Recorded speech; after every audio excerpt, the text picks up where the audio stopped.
May I have your attention, please? Shabbat Shalom, everyone.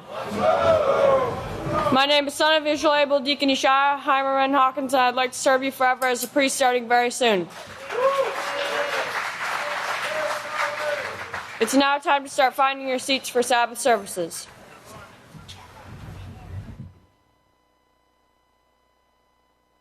May I have your attention, please? Shabbat Shalom, everyone. My name is son of Yisrayl Hawkins, and I'd like to serve you forever as a priest starting very soon.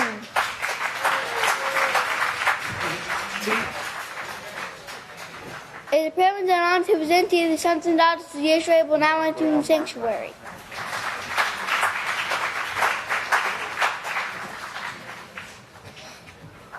Now I'd like to turn to son of Yisrayl Hawkins. Shabbat Shalom, everyone. You may be seated. May the peace of Yahweh be with each and every one of you.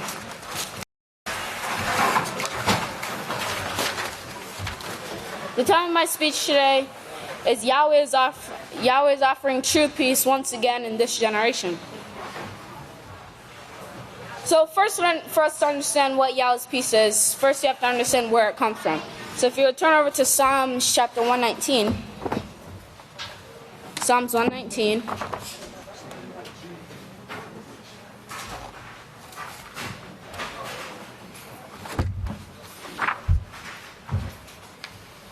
And verse 165. That's found on page 46. It says, "Great peace have they who love your laws, and nothing will offend them, caused to fall away because of unbelief or sin."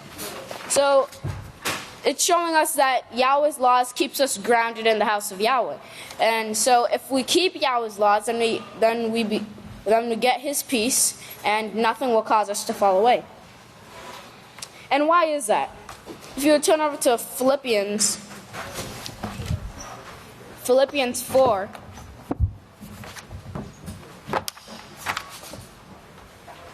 Philippians 4 and verse 7. It's found on page 923. It says, "And the peace of Yahweh, which surpasses all understanding, will keep your hearts and minds through Yahshua Messiah." So that peace of Yahweh, which surpasses all the understanding, will keep you in the house of Yahweh.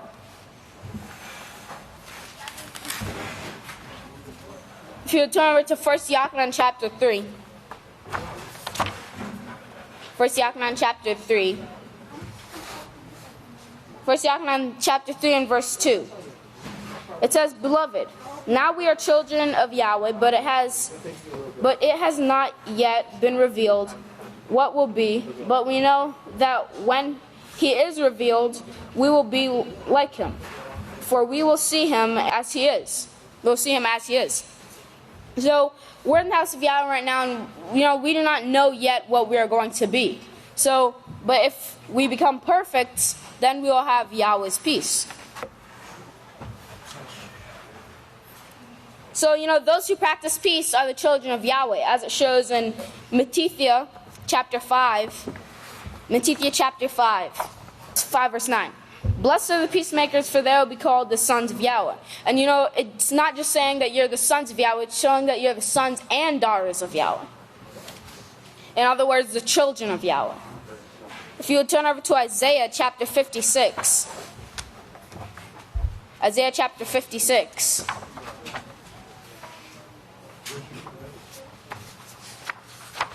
Isaiah chapter 56 and verse 5. It says, "I will give to them in my house, even within my walls and palaces, a ministering position with power." And that means a position of high authority, or a position to teach. A name equal to that of the sons and daughters. "I will give them the name of the everlasting Yahweh, which will not be cut off." So that's showing us that Yahweh will stand forever. Yahweh's laws will stand forever. Now, peace is only one of the blessings that Yahweh can provide for us. If you would turn over to Psalms chapter 122. Because peace is just one of the blessings that we can look forward to if we practice righteousness. Psalms chapter 122. 122. Psalms 122 and verse 7. It says, peace be within your walls and blessings be within your palaces.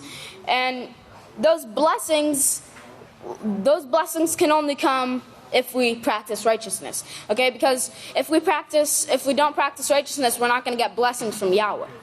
Okay? And Deuteronomy chapter 28 is full of all the blessings that Yahweh can provide for us.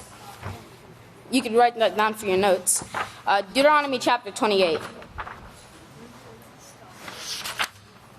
And I'm only going to read verse 1 and verse 12. So notice verse 1. It says, and it will be if you listen diligently, which, you're quick to obey Yahweh's voice.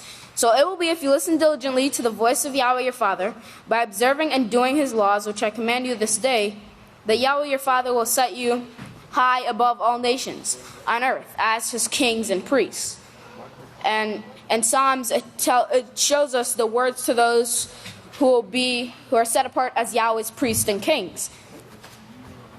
And we are the ones who are trying to qualify to be Yahweh's priests and kings. Verse 12 says, Yahweh will open the heavens, the storehouse of his bountiful treasures, to send rain upon the land in its seasons, and to bless all the works of your hands. You will lend to many nations, but you will borrow from none. So that's showing you that Yahweh's gonna provide you with those blessings. You don't have to ask other nations to give you them. If you look over to side note G13, it says nothing in the earth is truly profitable unless Yahweh is sending his blessings from heaven. So unless Yahweh is sending those blessings to you, then it's not profitable. And remember the scripture that says every righteous gift and every holy gift comes from above. So in conclusion, let us listen to Yahweh's laws and diligently obey them so we can truly become the children of Yahweh. Praise Yahweh. With that, if you all please stand.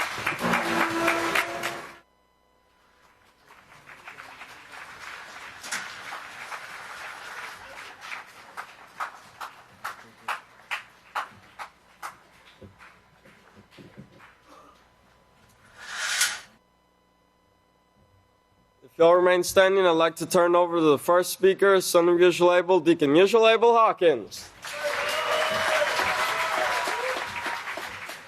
Shabbat Shalom, everyone. You may be seated.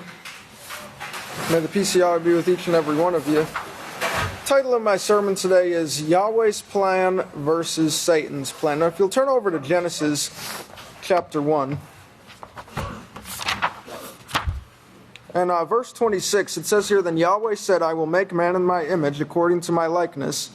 They will have rulership over the fish of the sea, over the birds of the air, over the cattle, and over all the earth, and over every creeping thing that creeps upon the earth.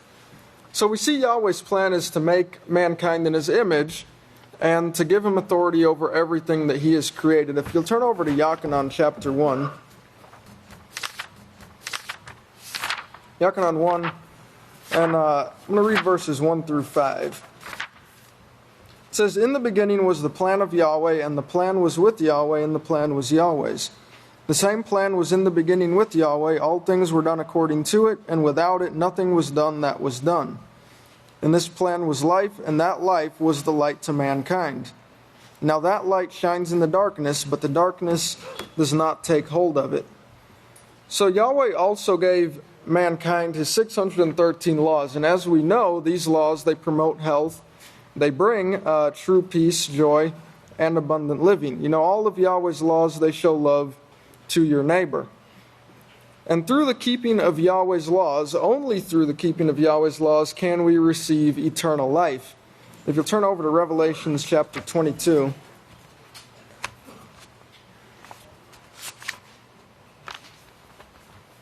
And starting in verse 12, it says, And behold, I come quickly, and my reward is with me to give every man according as his work will be.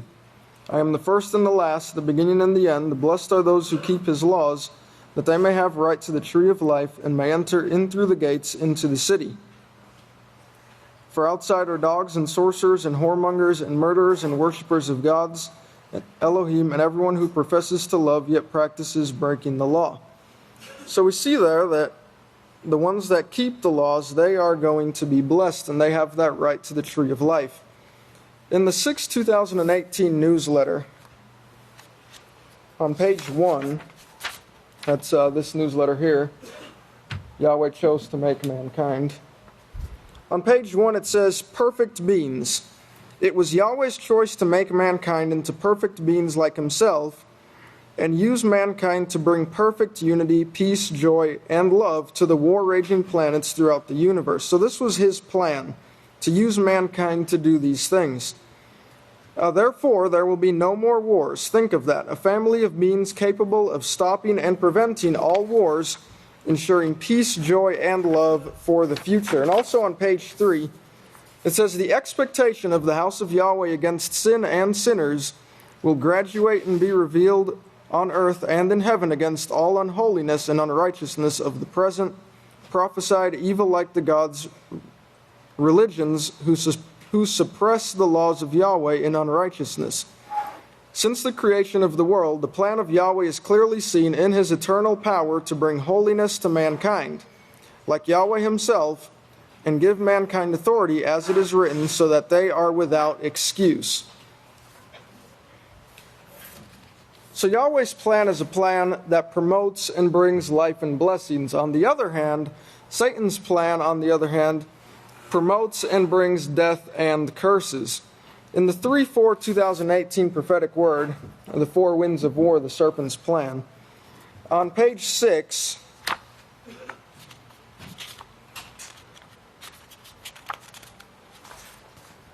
Pastor says here, Satan and the gods hate mankind because of the authority Yahweh plans to give those who will practice righteousness.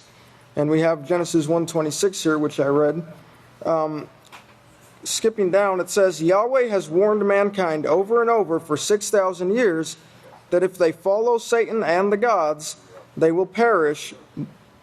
But the religions, like Cain, choose to follow Satan and practice evil like the gods. So even though Yahweh warned them, they still chose this way. Going to page 18, Pastor goes on to say here, Satan's religions say Yahweh's laws were done away with by their Savior. They should have said they were done away with by Satan. This high priest is not high priest over the false religions. Satan and the gods are their teachers, and to Satan they belong. 1 Yochanan 3 verse 8 says, He who practices sin is of the devil, for the devil has sinned from the beginning. For this purpose the Son of Yahweh was manifested, that he might destroy the works of the devil. Going over to page 19, Pastor says, Yahweh, Yahshua, and all of their saints teach Yahweh's laws of righteousness, but Satan, the gods, and Satan's religions teach and practice evil as the gods. Genesis 3:5. Satan and the gods cannot give life. They hate the thought of Yahweh's family of righteous saints being given authority over them. So, through lying and deception, they would like to cause mankind to destroy themselves completely. This is Satan's goal, Satan and her gods. Their goal is to cause mankind to destroy themselves completely.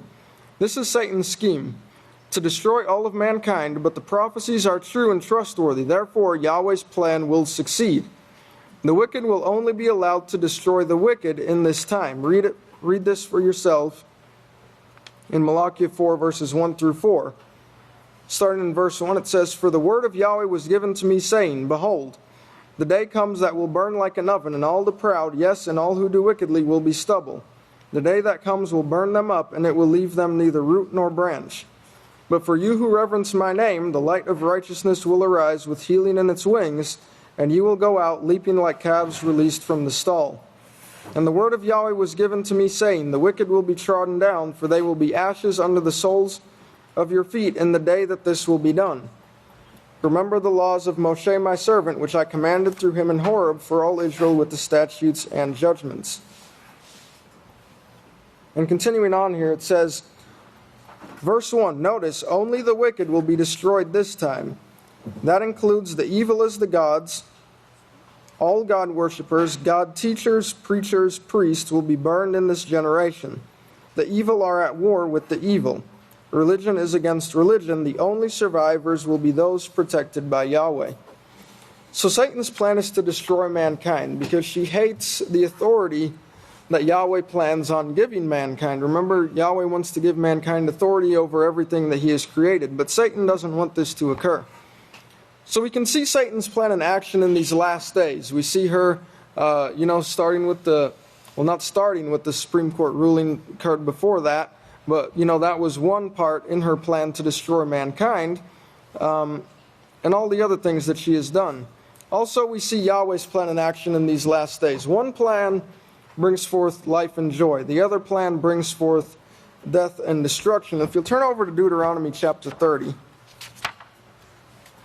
In verse 15 it says, "See, I have set before you this day life by righteousness and death and destruction.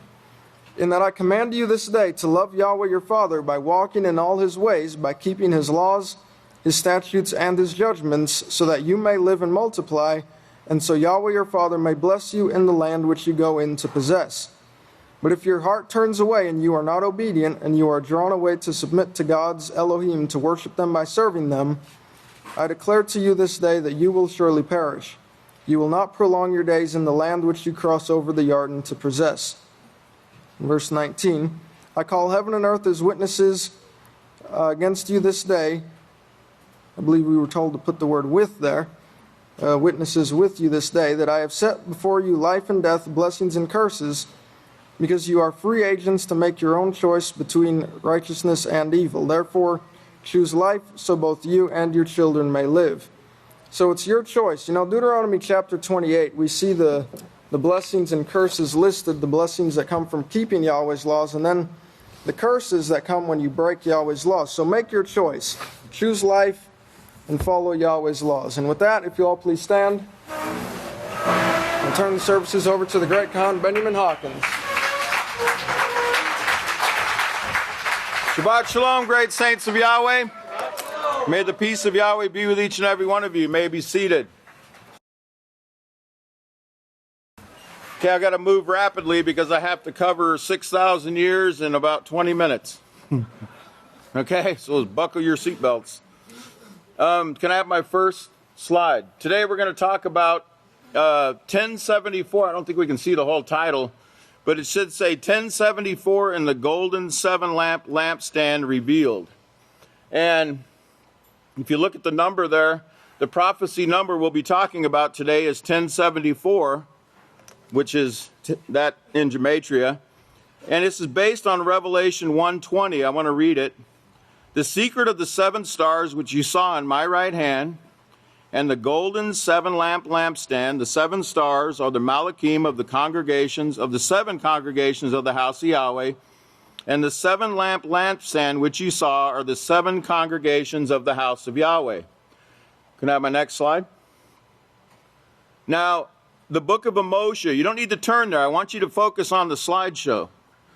The book of MOSHEH, you'll see, it means corroborated by Yahweh, that Yahweh strengthens, confirms, establishes, sustains, and supports his own words, and his seventh Malach, Yisrayl Hawkins, who's speaking those words. And if you'll notice, corroborates him, strengthens him, and he also establishes, has that tag number 1074.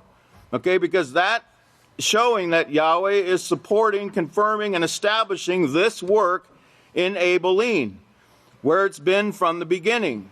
Okay, let's turn it over to let's go to the next slide. Now, on the new calendar, the sacred calendar, I believe about the second or third page, it shows that there's 7 works of Yahweh shown in the 7 lampstand. Yahshua is in the midst of the lampstand. Then we have the other works down through history. We have Abel, MELCHIZEDEK, Abraham, MOSHEH, Yisrayl Hawkins, the Eastern Light, and the 7th lamp, the Western lamp, Yisrael Hawkins. Can I have my next slide? So let's look at the first work. And I think some of those slides are being cut off at the top. But it should say the work, number 1, the work of Abel. And from a quote from the birth of the nuclear baby of chapter 5, verse 1254, if you can find that. Abel's work was started in the land that later became known as Israel. A town was named after him. And they have in parentheses, Abelin, Israel. But the city of Abelin was there before the territory was even called Israel. In 1 Samuel 6:18 was translated in the King James Version as the Great Stone of Abel. And if you notice, the gematria is associated from Abelin, Israel. We have that tag number 1074, righteous city 1074, priest of peace at Abel 1074, and Yahweh honors Abel. Can we have my next slide? Now, a pastor in the 7th book of Israel, chapter 11, verse 86, said that Moshe did not write Genesis. You know, the first 5 books were not all written by Moshe. That Abel and his crew wrote Genesis, and it was preserved by Noah. Now, look how Yahweh confirms, supports, and establishes Israel's words.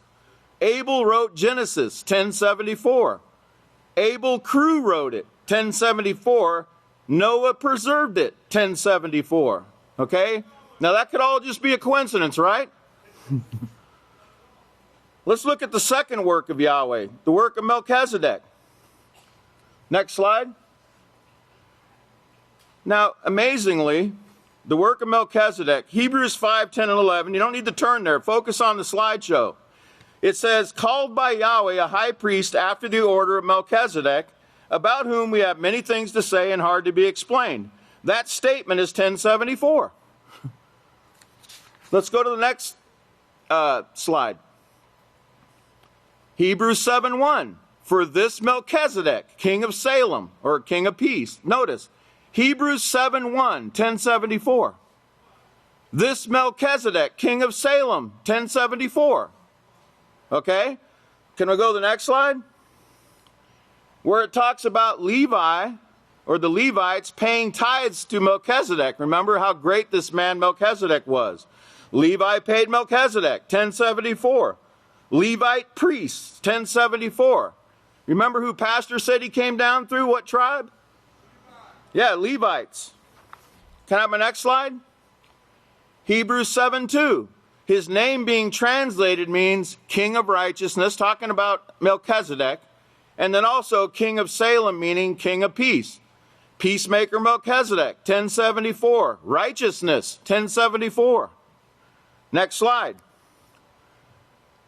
Psalm 110:4. He said, you are a priesthood forever after the order of Melchizedek. Speaking to everyone here. Like Melchizedek, 8:28. Now who would that be? That's pastor's birth date, right? Like Melchizedek at Abel, 1074. And by the way, anytime you get 828 in English gematria in the middle there, if you just add at Abel, you'll get 1074 every time. Next slide. Now, Noah's not shown in the lampstand, okay, but he was shown this last day's work, okay? Notice, now I want an amazing coincidence, right? If you take both of Yisrayl Hawkins' tags, okay, both of them, and you write Yisrayl Hawkins license tag numbers GMK 1074, U22 or UTT 322, you get 1074. Now that last ark at Abel, 1074, and Noah's descendants, the Noah descendants sitting here, 1074. Next slide. And remember, it said in these last days, it would be just as the days of Noah, Matthew 24:37, as days of Noah were, 1074. Next slide. You remember the dove. In Genesis 8:9, the dove found no resting place for the sole of her foot, and she returned into the ark, for the waters covered the face of the whole earth. So he put out his hand and took her and drew her into the ark himself. That whole verse loaded in gematria is 2022. Well, let's see what that means. Can I have my next slide? There's the gematria of pastor's 1074 tag. GMK 1074 is also 2022. Well, what could that mean? Next slide. Well, it's the word used in the mountain. Remember, promotion, 2022. In Micaiah 4, verse 2, and also Isaiah 2, verse 2. Okay, it's showing you where this promotion will be in these last days. And the tag is associated with it. Can I have my next slide? Well, where can we find the dove of Noah? The dove of Noah at Abel, 1074. The dove of Noah, 828. Be wise as serpents and harmless as doves. Matithya 10:16, harmless, peaceable one, 1074. Next slide. Now, if you remember, the dove also came with an olive leaf in her mouth. Not a fresh green ear of barley. Pastor will explain that to you. But in the King James, it actually said olive leaf. We changed it to fresh green ears of barley, but it was actually an olive leaf. The dove came to him, and a freshly picked green olive leaf was in her mouth, and Noah knew that the waters had abated from the ground. The olive leaf of Noah, 1074. Noah's olive twig, because it's also called a twig in other versions, 1074. Olive leaf of peace at Abel, 1074. G. Next slide. Then we remember the rainbow that Noah was shown. In Genesis 9:13 says, I set my rainbow in the cloud, and it shall be for the sign of the covenant between me and the earth. Sign in the clouds, 1074. A rainbow covenant, 2022. You just heard that number? That's Pastor's tag. Red, gold, green, and purple, 777. There you see Pastor with the 4 colors of that rainbow. And there's a lot more on that, by the way. Can I have my next slide? But we got to move on to the third work of Abraham. In Genesis 22:18, Abraham was told, through your seed, all the nations of the earth shall be blessed because you have obeyed my voice. Abraham's seed, Yahshua, 1074. And remember, Galatians 3:16 says, if you are as the Messiah, you are also Abraham's seed. Are we not as the Messiah here, House of Yahweh? Look, we are as the Messiah, 1074. Have my next slide? Galatians 3:6 and 7 says, just as Abraham followed Yahweh, it was accounted to him for righteousness. Therefore understand that those who are of the faith, those who follow Messiah, the same are the children of Abraham. Children of Abraham at Abel, 1074. Next slide. Says you are the children in Acts 3:25-26, the children of the prophets, and of the covenant which Yahweh made with our fathers, saying to Abraham, and in your seed all families of the earth will be blessed. Blessed by how? Blessed by turning them from their iniquities through the peaceful solution character education program. And notice, blessing nations, 1074. Spring from Abraham, 1074. Blessed and fruitful, 1074. Next slide. In Genesis 15:5, he was told to look up at the heavens and count the stars. So shall these become the possession of your seed. Inherits all the earth, 1074. Inherits stars, 1074. Let's look at the next work, the fourth lamp, Moshe. Next slide. The work of Moshe. Pastor said in the 7th book of Israel, part 1, chapter 11, verse 85. They claim the first 5 books, he says, the first 5 books of your book of Yahweh was written by Moshe. Brethren, this isn't true. Moshe didn't do much, but his crew did. Crew of Moshe at Abel, 1074. Next slide. Remember, Moshe was tending the flock of Yisrayl, his teacher, the great teacher, his excellency, his relation by law, a priest of Midian, at Mount Horeb, the mountain of Yahweh. Yethro, a priest, 1074. Moshe's relative, 1074. That word excellency also means, as you can see there, it says also excellence. Yethro, excellence, 1074. Next slide. Remember the Mount Sinai and Abel? Pastor said, they call it Horeb and Abel, but he said it's actually be ready in the morning and come up to Abel. And that's 5th book of Israel, chapter 25, verse 88. Mount Horeb is Abel, 1074. Sinai Mountain, Abel, 1074. Next slide. Remember the Moloch that appeared in the bush? Moloch of Yahweh, bush, 1074. Acts 7:33 tells you that take off your sandals, for the place you stand is holy ground. Abel's a holy ground, 1074. Next slide. Moshe was told to make 2 cherubim out of hammered gold. Cherubim of gold at Abel, 1074. Cherubim on ark at Abel, right in front of you right here, 1074. That's from Exodus 25:18.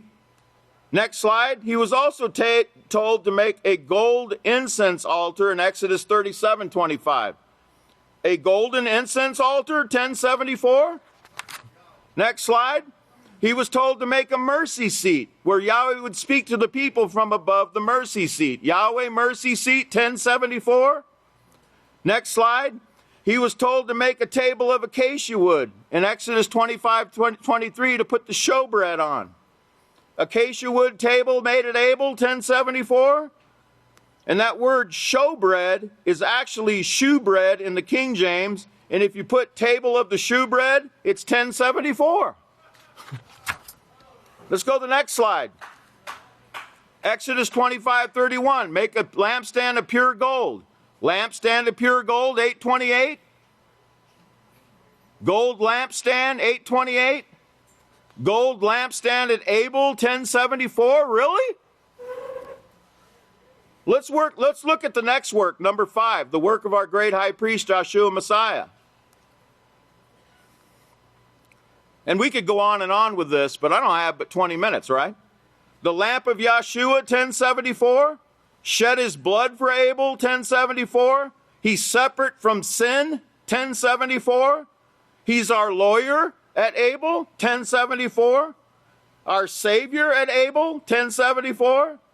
He's the covenant mediator, 1074. Perfected by Yahweh, 1074. And high priest over 1074, right? Hey, by the way, that word 1074, it's the Greek word geno, and it means genealogy. Put that in your mind, okay? Genealogy, genealogy, genes, genetics that we were told are in all of us. The 6th work, the work of Jacob. Next slide. He was the 6th Moloch on the eastern lamp. 6th Moloch's lamp, 1074. His name, he also on his tombstone says, on his stone there says Jacob Hawkins. Jacob Hawkins, Odessa, 1074. That was where that work was, the 6th lamp. Now let's move on to the 7th lamp, the work of Yisrayl Hawkins. And I could go for the next 5 moons talking about this. I can only load a few because we didn't have much time. But Yahshua's group, 1074. From the lineage of Abel, 1074. Number 7 at Abel, 1074. The western lamp, 1074. The lineage of Abel and Seth. Remember, Seth had to replace Abel because he was killed. The lineage of Abel, Seth, 1074. Abel's council of peace right here between Yahshua and Pastor, 1074. And the lamp, star, Moloch at Abel. Remember, they're the lamps, the stars, and the Molochs, the 7 works at Abel, 1074. Okay, now, let's sum this up. Let's sum this up. Can I show my next slide? The 7 works of Yahweh, Abel, Melchizedek, Abraham, Moshe, Yahshua Messiah, Jacob Hawkins, Yisrayl Hawkins, 777. You wrote that down, right? These are the lamps and stars at Abel that Yahshua spoke of in Revelation 1:20. 1074 lamps and stars at Abel. But now get this. Remember Yahshua, I'm going to read this to you before we show the last slide. Turn over to Revelation 1:20 and read it. And actually, people in the outlying areas, you hear, I don't know if everyone can hear, they may be able to hear my voice, but we're reading from Revelation 1:20. If you can't see it on the screen, at least read it. It says, the secret of the 7 stars which you saw in my right hand, this is Yahshua speaking in Revelation, the secret of the 7 stars which you saw in my right hand, and the golden 7-lamp lampstand. The 7 stars are the Malachim of the 7 congregations of the House of Yahweh, and the 7-lamp lampstand which you saw are the 7 congregations of the house of Yahweh. Now, an amazing thing takes place. Remember, I showed you in the last slide that Abel, Melchizedek, Abraham, Moshe, Yahshua Messiah, Yisrayl Hawkins, and Yisrayl Hawkins was 777. Now, let's just do one thing that Yahshua told us to do right here. Let's add the golden 7-lamp lampstand to that. And go ahead. Show the next slide. There you go. Abel, Melchizedek, Abraham, Moshe, Yahshua Messiah, Yisrayl Hawkins, and Yisrayl Hawkins, the golden 7-lamp lampstand, 1074.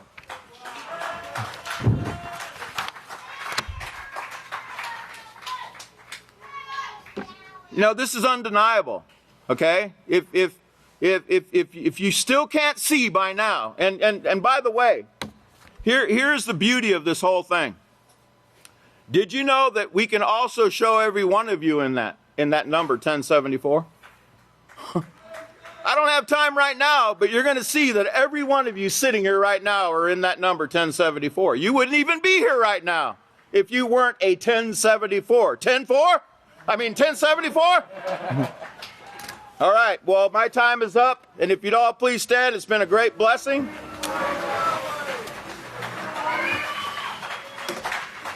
All right, now let's keep working and keep pleasing Yahweh, because you're all very pleasing to Yahweh. At this time, I'd like to present to you the great Kohan Yehuda Hawkins.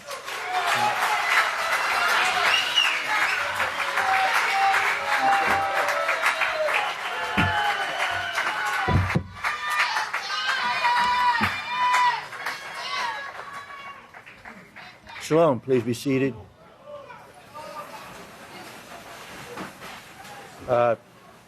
Take your book of Yahweh's, please, and turn to page 530. We're going to look at some scriptures in the book of Isaiah. They'll all be in the book of Isaiah, except one commentary. Page 530. We're going to look at Isaiah 1 verse 4. 1 verse 4 on page 530. Stay in Isaiah. You don't have to go very far in either direction. The pages are very close to each other. Look at Isaiah 1 verse 4. Ah, sinful nation, a people laden with iniquity, the breaking of Yahweh's law, a seed of evildoers, children who are corrupters. They have forsaken Yahweh. They have provoked the Holy One of Israel to anger. They have gone away backward and separated. Now, it looks like Yahweh's fixing to bust some heads, doesn't it? The words they have provoked to anger that are written in Isaiah 1 verse 4 are translated from the Hebrew word natsu. This word is listed on page 529 of the Analytical Hebrew and Chaldee Lexicon by Benjamin Davison, which shows this word means to reject. The words gone away that are written in Isaiah 1 verse 4 are translated from the Hebrew word nazur.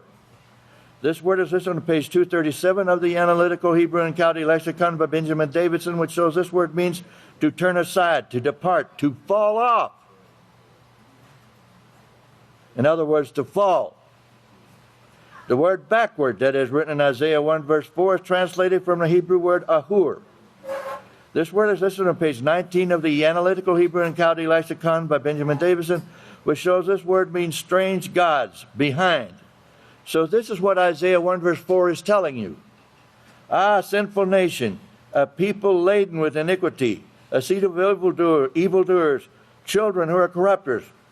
Because they have rejected Yahweh, the Holy One of Israel has rejected them. If you reject me, I reject you. They have fallen away, back to the gods, the Elohim they left behind. And is that not what just about every time somebody walks out that front gate never to come back, where do they go? To a church or an assembly. Okay, let's continue. Move over to page 544 and 545. The rest of the scripture will be on these 2 pages. We're going to first look at Isaiah 24:20. Isaiah 24:20. The earth will reel to and fro like a drunkard, and will sway like a hut. The transgression in it will be heavy upon it, and it will fall and not rise again. The word earth that is written in Isaiah 24:20 is translated from the Hebrew word aratz. This word is listed on page 153 of a Hebrew and Chaldee lexicon to the Old Testament by Julius First, which shows this word means the inhabited world. In other words, the people of the world. The words real to and fro that are written in Isaiah 24:20 are translated from the Hebrew words nuo to nuo. These words are listed on page 915 of a Hebrew and Chaldee lexicon to the Old Testament by Julius I, which shows that these words means to tremble in fear. And is that not what all you hear on the news? It seems like our politicians are telling us to be afraid of this, to hate that. They want you to be afraid of it and hate it both. Not a very wise combination. The word drunkard that is written in Isaiah 24, verse 20 is translated from the Hebrew word shakur. This word is listed on page 1385 of a Hebrew and Chaldee lexicon to the Old Testament by Julius I, which shows this word means to be senseless, to give them up to scorn and to destruction. The word sway that is written in Isaiah 24:20 is translated from the Hebrew word hatanudada. Sorry about that. That's the way it's written. This word is listed on page 912 of a Hebrew and Chaldee lexicon to the Old Testament by Julius I, which shows this word means to deplore. The word hut that is written in Isaiah 24:20 is translated from the Hebrew word maluna. This word is listed on page 739 of a Hebrew and Chaldee lexicon to the Old Testament by Julius I, which shows this word means to murmur, to practice enchantments, to curse. So what the word transgression that is written, I'm going to move that there. The word transgression that is written in Isaiah 24:20 is translated from the Hebrew for show. This word is listed on page 587 of the Student's Hebrew and Chaldee Dictionary to the Old Testament by Alexander Harkavy, which shows this word means to sin. They have transgressed against my law. Or as Yochanan said, sin is a transgression of the law. The word fall that is written in Isaiah 24:20 is translated from the Hebrew word nafal. The Lingua Sacra by David Levi, page 669 of volume 3 in PDF, along with Ezra 10 verse 1, letting Scripture interpret Scripture, and the Hebrew Aramaic English Dictionary by Marcus Castro, volume 2, page 924. So this word means to fall, to bow down before the house of Yahweh, to confess one's sins, to reverence and worship Yahweh, to praise Yahweh, and last of all, Abel. Now, this word was left out. Nobody ever translated it, but it's in Isaiah 24:20, and it's the Hebrew word tasif. This word is listed on page 990 of a Hebrew and Chaldee lexicon to the Old Testament of Julius I, which shows this word means to cut off, to destroy, to perish. So this is what Isaiah 24:20 is saying. The inhabitants of the earth will tremble in fear, for they have become a senseless people, given over to scorn and destruction. You don't do it the way the politicians tell you, especially the party that's in power. They deplore you. They think you're a bunch of idiots. For they murmur enchantments and worship of their gods. Oh, they praise, oh, sweet Jesus, save us. Their sins, their transgression of my law will weigh heavily upon them. But they will bow down before me at the house of Yahweh at Abel. Because nobody's going in that kingdom but those people. Confessing their sins, reverencing and worshiping me, and praising me. And for these people, death shall not rise again.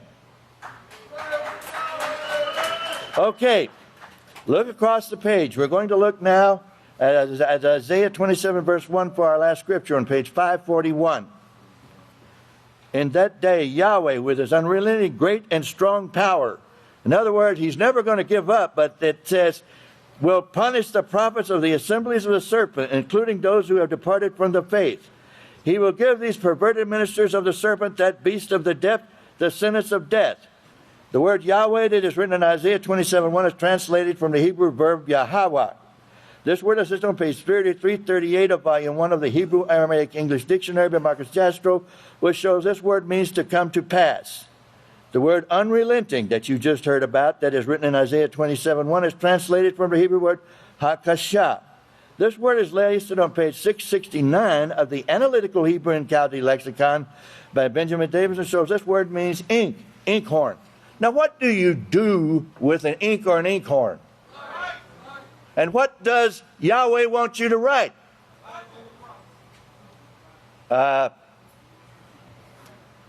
You got it right, but I'm looking for a more important word. this inkhorn, now a laser jet printer. What did Moshe write, or at least took part in, as you were told? The law.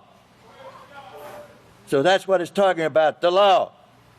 The word power that is written in Isaiah 27:1 is translated from the Hebrew word bakarabu.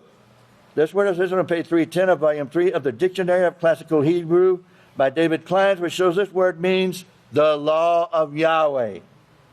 The word punish that is written in Isaiah 27 verse 1 is translated from the Hebrew word yafakad.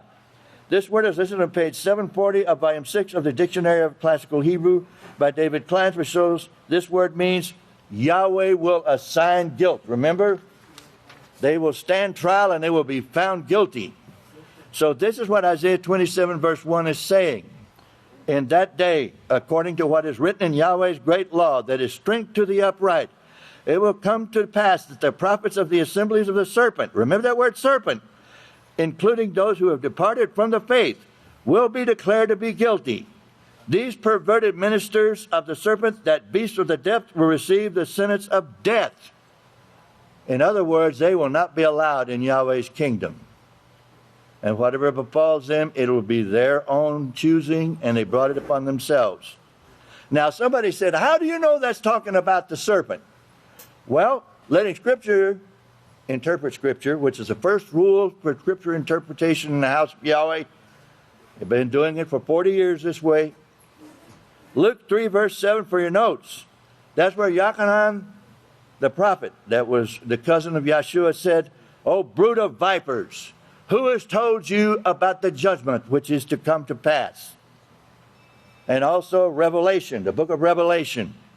It says the same thing. The beast all over the place, the serpent, all these things, even in Genesis 1, 2, and 3 about the serpent. That is your translation, and that's why we don't use a lexicon for it. We don't have to. The word of Yahweh says it without any lexicography at all.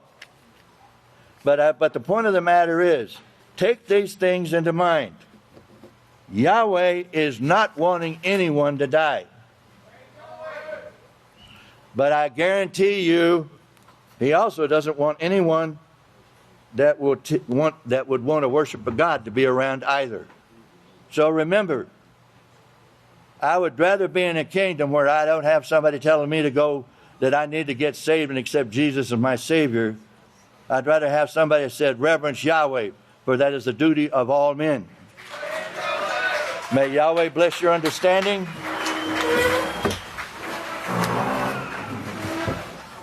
And I will turn the services over to, yes, the great Kohan Ilya.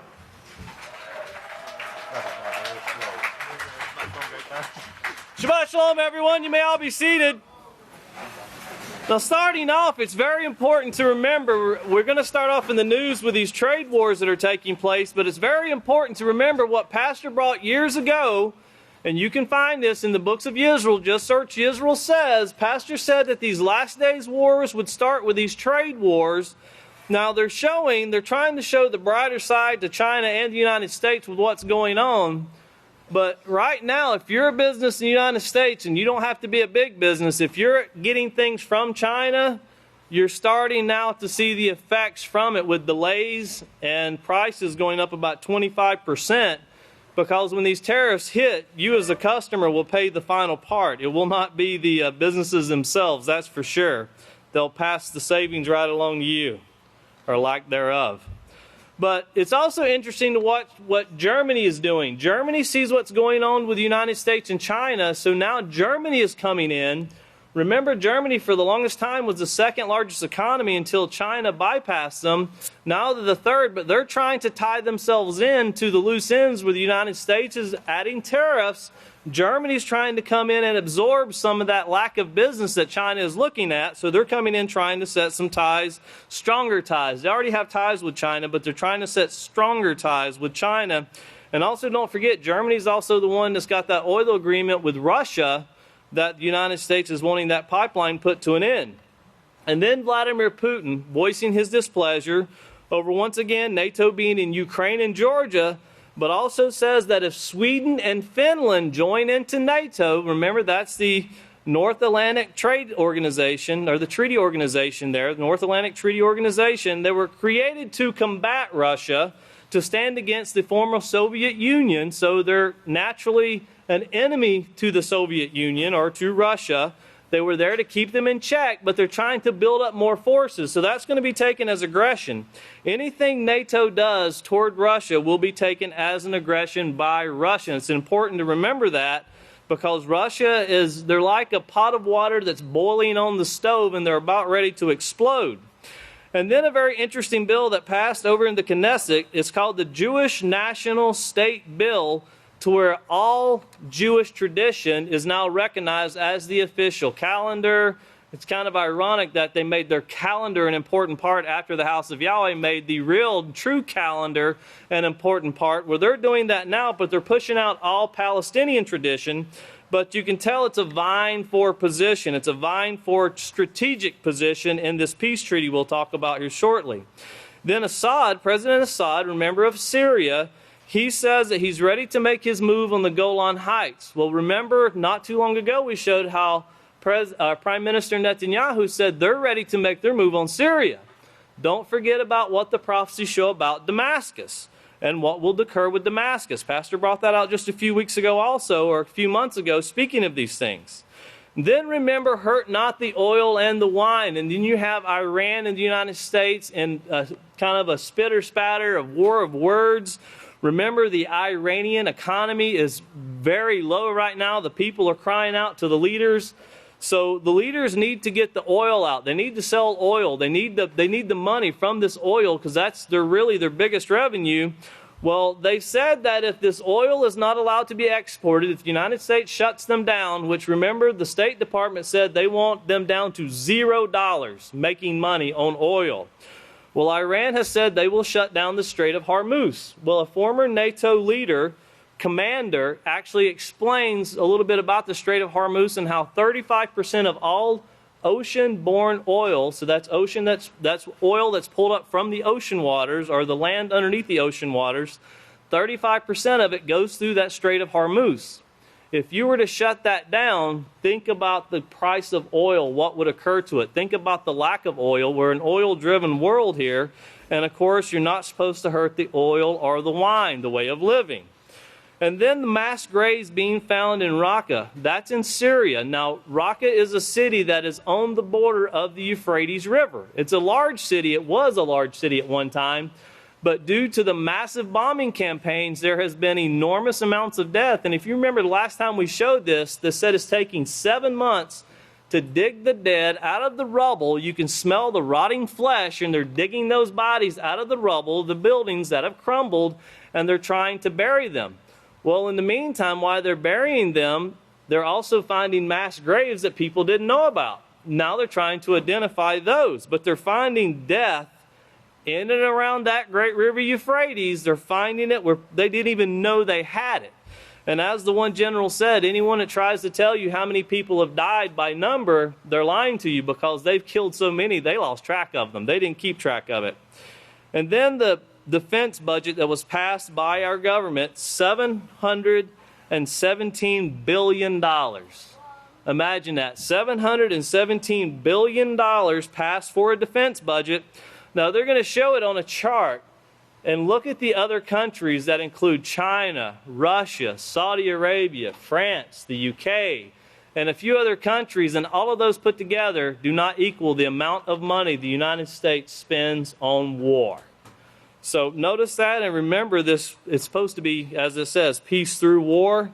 Well, then Pope Francis this last week come out and spoke against the death penalty, saying that he opposes it. Now, he contradicts what Pope John Paul II said, but also remember, you know, these are a wolf in sheep clothing.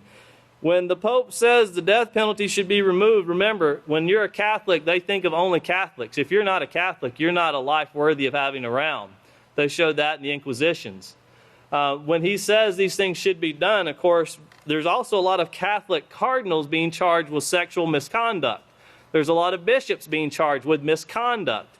Of course, he's wanting to ease the tensions and to pacify the people But when he speaks about things that are letting people buy with things, he's usually only addressing Catholics. So it'll be interesting to see, because the climate Paris Agreement requires depopulation.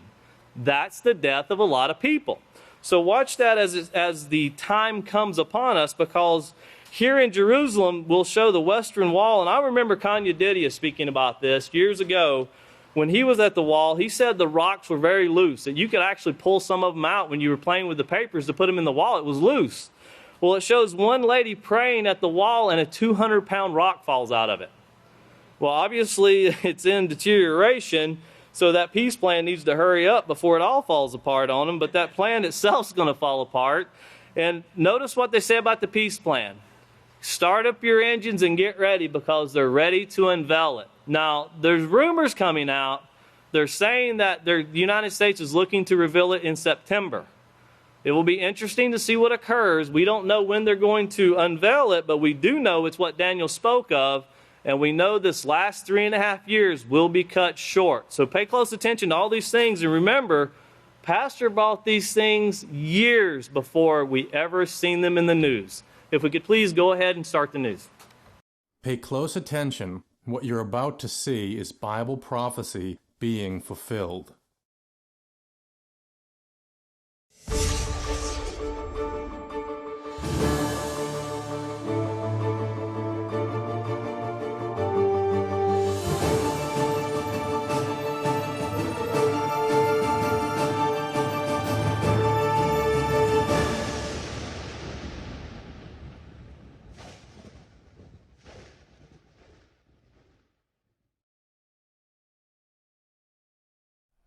Welcome to another edition of YPN News, bringing you the news that relates to Bible prophecy and foretold by Yisrayl Hawkins.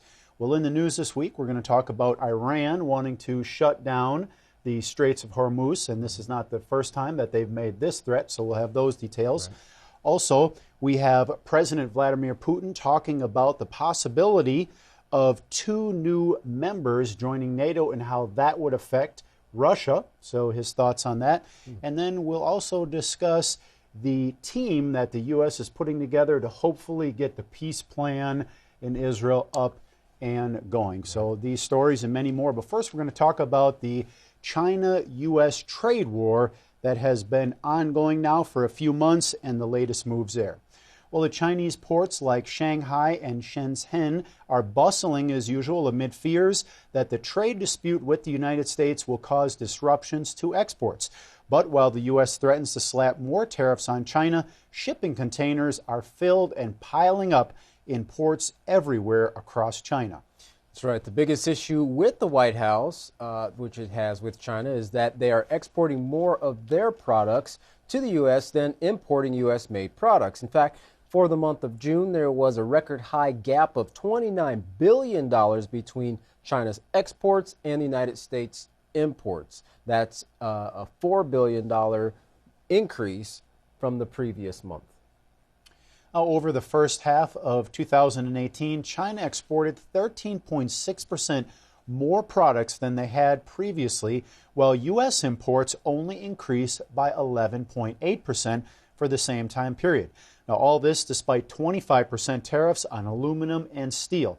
Now, the two metals also hit record high sales due to strong international prices and a weak yuan. Some trade experts are wary of the record trade surplus, explaining it's the Chinese exporters rushing to get their products to the United States before the next round of tariffs go into effect. Despite the profitable reports for last month, Chinese authorities are bracing for the impact of a full-scale trade war, knowing it could spread further than the U.S. A spokesman for China's General Customs Administration recently said, looking at the current situation, this trade dispute will definitely have a certain impact on China-U.S. trade. Furthermore, it will have extremely disadvantageous impacts upon global trade. And there are more tariffs in the works. Washington has announced another 10% of tariffs that will be applied to $200 billion worth of products from the Asia country next week. Upon receiving this news, Beijing came out with an angry response, which included a 1,300-word document calling the latest tariffs slander. But China is not stopping there. It has also taken its case to the World Trade Organization. The Chinese Vice Minister of Trade, Wang Shouwen, recently spoke at a press conference where he said, for any talk to be successful, one party needs to take the gun off the head of the other party. And for any talk to be useful, one party needs to be keeping its words. While each country waits for the other to take a step back from this showdown, neither side does, and an all-out trade war may be unavoidable. But for now, China's port operators are moving forward unfazed. Well, the United States is not the only country China does business with.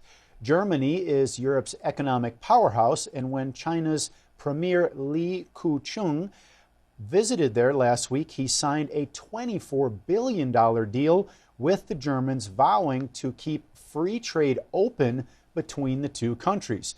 Now, next week, the Premier will host a summit in Beijing with leaders from the European Union who also do not agree with U.S. trade practices.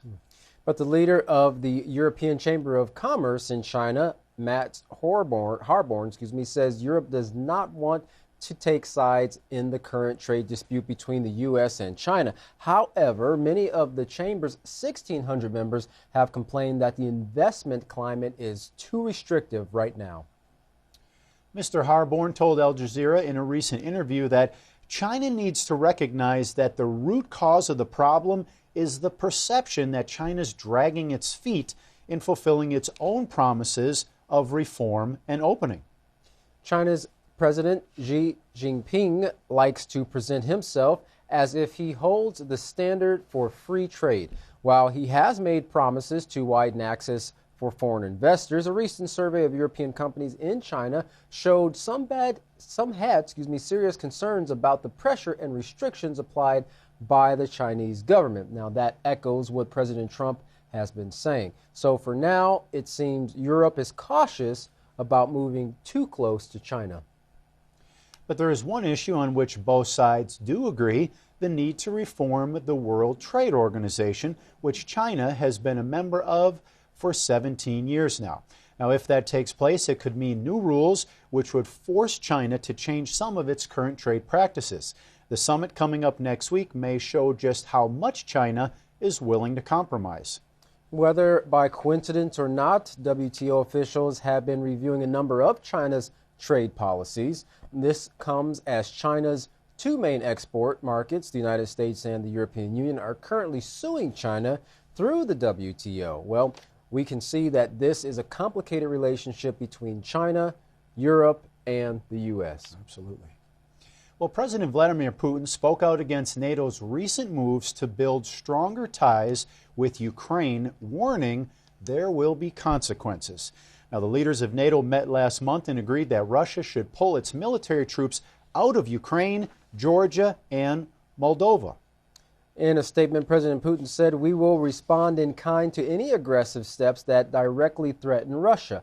Our colleagues looking to exacerbate the situation should think out the possible consequences of this irresponsible policy."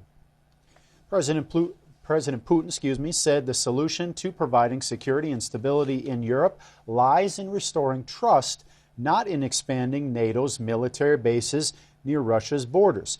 But that is exactly what NATO has been doing over recent years. Now, some allies have accused Moscow of using its own military to support pro-Russian forces in eastern Ukraine. Moscow has denied these allegations, however, and claims NATO is seeking pretexts to bring its forces closer to Russia. Well, Russia also warns they will take countermeasures if Sweden and Finland go ahead and join NATO. Russian Defense Minister Sergei Shoigu, talking to the Defense Ministry, said, "The drawing of Sweden and Finland into the NATO structure is cause for concern." An agreement was signed in May that stipulates their full involvement in NATO drills and the ability to use NATO command and control and weapons systems. Now, in return, Shoigu continued, NATO received full access to their airspace and territorial waters of these nations. I underline, such steps by our Western colleagues led to the destruction of existing security systems in the world. Now, bred more distrust, forcing us to take countermeasures. In the meeting, Shoigu also reported NATO has increased the number of servicemen in Eastern Europe from 2,000 in 2014 to its current 15,000 troops. NATO has also conducted over 100 exercises involving as many as 80,000 troops. And I know that's been a concern for Russia for a very long time, that it seems like Europe and NATO are encroaching on its borders, from those European nations. And it's been, an area where they've kind of been watching and waiting to see what their plans are, but they're getting a little bit antsy, seeing that they're getting a lot closer to home. Yeah, it's almost like they're making moves and getting everything set up just in case there was ever a war with Russia. Yeah, that's right. Well, the Israeli government has passed a bill that is bringing forth great anger from the Palestinian Authority and adding fuel to the already volatile situation in Israel. Larry McGee has this story for us, as well as others. Now, Larry, what exactly is this bill about, and what does the Prime Minister Benjamin Netanyahu have to say about it?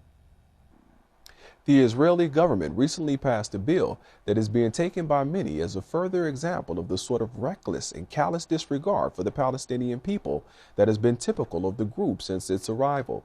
The Israeli parliament passed legislation that defined the country as the nation state of the Jewish people, which is a move that is strongly believed to diminish the rights of its Arab citizens. The measure has produced great hostility and debate in the nation's Knesset. In its pronouncements, it is thought to discriminate against the country's Arab population and other so-called minorities, while supporters of the bill say that it simply places Jewish values on the same footing with democratic values. The measure is reported to also state that Jerusalem is the capital of Israel and that the Jewish calendar is the official calendar of the state.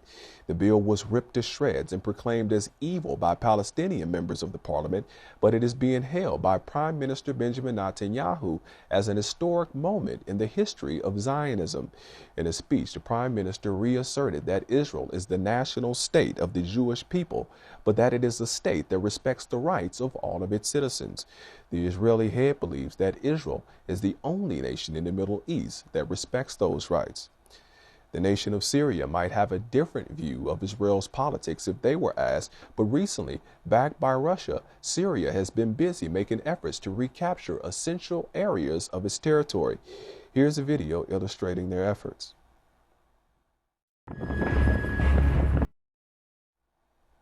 A contributing factor to the recent boldness of Israel is the support of the current administration in the U.S., specifically President Trump, who is in the headlines this week for more of what is being called his Twitter diplomacy.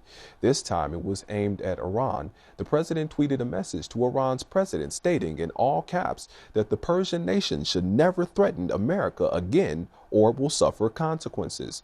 Senior officials in the Iranian government say that the president is really angry at himself because Americans have been trying for years now to convince other nations to confront Iran instead of cooperating with Iran, but they haven't succeeded. They point out that both Europe and China have refused outright to go along with U.S. sanctions, and Russia has neither been on board. And in all of this, America is believed to have isolated itself, and this, Iranians believe, is the true source of America's anger. In its latest effort, the current administration has promised to block the sale of Iran's biggest moneymaker, its oil, and President Rouhani has counterpunched with a threat to close down the Strait of Hormuz. In all the back and forth, the two nations appear to be growing closer to open conflict. And according to analysts, the closer the two opponents get, the more difficult it will be for them to step back. As for the Persians' threat, retired U.S. Navy Admiral James Stavridis says that the Strait of Hormuz, the 30-mile stretch through which 30% of all seaborne oil flows, is absolutely critical. Iran is said to have made great on their threats to close the strait in the past, resulting in U.S. military operations like Praying Mantis conducted in the 80s. The former military official says that Iran could close the strait even today for as long as a matter of weeks through dropping thousands of mines into the water, for example. So the tit-for-tat comments being fueled by the president he believes should be taken very seriously and viewed as a crisis in the making. For YPN News, I'm Larry McGee. Katan Jeff, back to you. Well, Katan, if Iran does decide to shut down the Straits of Hormuz or put the mines in the waters, that is certainly going to cause a disruption to the oil flow. That's right. And the leader there was pretty adamant to say, hey, look, you guys want to go ahead and keep us from exporting oil? It's going to be very difficult for you to do the same. And, of course, that's going to cause a huge chaos because oil is a big mover and shaker in the world. Well, in Raqqa, Syria, workers are still digging through the rubble, recovering dead bodies. October marks the 1 year mark since ISIL's defeat by the U.S.-led coalition to liberate the city. 3 mass graves contain more than 1,200 bodies. Grief and despair tear at the hearts of survivors of the wars as they have to identify their dead relatives. Well, one young man said that they have excavated the body of one of his sisters, but 4 of them still remain missing. He said, I don't know where they are buried because they were buried by my uncle, and now we are looking for our uncle. Terrible. Well, the majority of the bodies recovered are civilians. The volunteers work 24 hours a day, and everyone gets an identifying number, whether civilian or fighter. And that number is over 1,000, and that's just between the 3 or 4 mass graves discovered. Well, mass graves mark what rights groups call America's irresponsibility about civilian casualties, only acknowledging 23 civilian deaths from more than 30,000 artillery rounds and several thousand airstrikes. There are at least 9 mass graves that's known about so far. Estimates to have about a dozen or more bodies in each of those graves, but the number is hard to determine, seeing as there are still landmines littering the land, which make it dangerous to try to actually locate and identify victims. Well, as workers continue to exhume the bodies with little help or resources, they must continue to do so in the midst of the stench of those rotting bodies. Boy. Well, the U.S. Department of Defense is getting a record monetary increase in its budget for the upcoming year. The 2019 National Defense Authorization Act released by Congress includes the numbers for a $717 billion budget. At its current budget of $616 billion, the United States spends more on its defense than China, Russia, Saudi Arabia, India, France, the United Kingdom, and Japan combined. Turkey has also taken issue with the U.S.'s new defense budget as well. Even though they're a NATO member, they're not liking that. Well, Pope Francis has changed church teachings, officially opposing the death penalty. Now, the Vatican has changed its position in response to Pope Francis' total opposition on an attack of inherent dignity of all people. Now, the church had previously allowed the death penalty in certain cases, but now it declares it inadmissible in all cases. The question some are asking is, why is the Pope releasing this today, seeing as though he signed off on this new language for Catholic catechism back in May? Some think recent activities in the news has been highlighting the Catholic Church sex scandals. Of course, this crisis that has been going on for a long period of time. They think that, well, it might be a deflection from that. But, of course, that's hard to really say. Well, an elderly woman was nearly crushed to death at the Western Wall in Jerusalem when a 220-pound stone was dislodged from its place. Israelis said the stone may have come loose due to erosion from moisture in the nearly 4,000-year-old wall. Now, this comes after mourners flocked to the area to celebrate an annual day of mourning, remembering the 2 biblical temples that were destroyed in Jerusalem. Well, the U.S. is boosting its team for Mideast peace, led by Jason Greenblatt, Special Advisor Jared Kushner, and, of course, with help from Ambassador David Friedman. The team will include 3 groups, including politics and security, economic and strategic communication. The State Department, Pentagon, intelligence agencies, and Congress were all asked to donate quality manpower for a time period of 6 to 12 months while they get this peace process back to rolling again. Well, some say that this plan is the most detailed ever and is in its final state of tweaks. Now, don't celebrate just yet, as the formulation of the plan is the easy part, but getting both sides to get on board, that's the challenge. Yeah, well, many nations have actually been involved with this peace plan for a long period of time, and we can see not only with the peace plan that we're talking about here at the end of our broadcast, but also what we just covered with the trade wars, the conflict between the United States and Russia, many areas of interest around the world. It's hard to get everybody on the same page when it comes to actually finding a solution.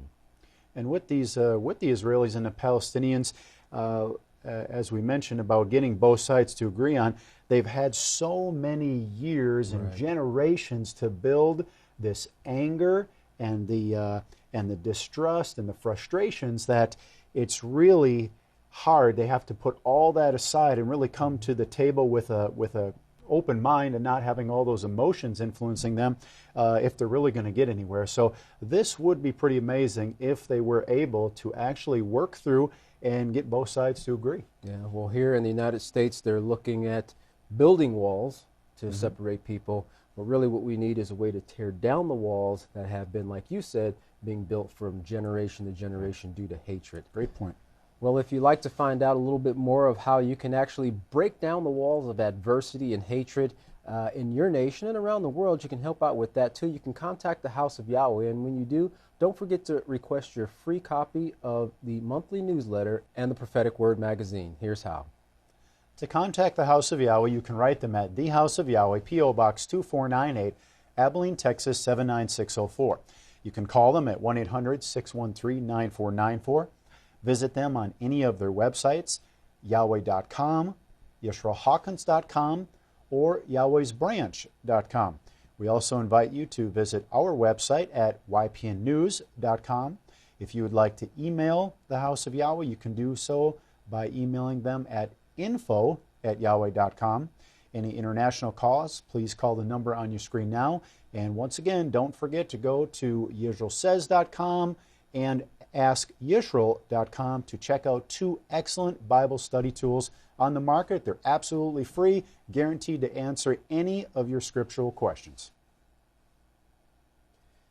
Well, don't go anywhere. Up next, Yisrayl Hawkins bringing forth a true peaceful solution that everyone can use. Thank you for watching YPN News. I'm Katan Alexander. And I'm Jeffrey Heimerman. Thank you for watching.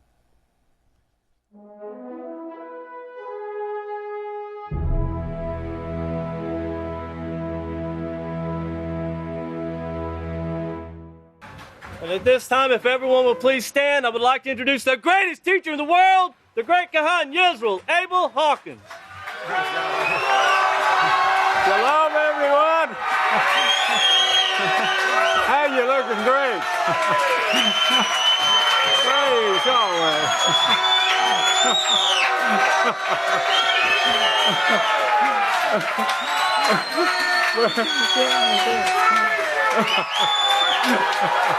Oh, this is wonderful. Praise Yahweh. Oh, yes, Yahweh. You may be seated. Now, that should have woke you up, so stay awake now. May the peace of Yahweh be with each and every one of you. I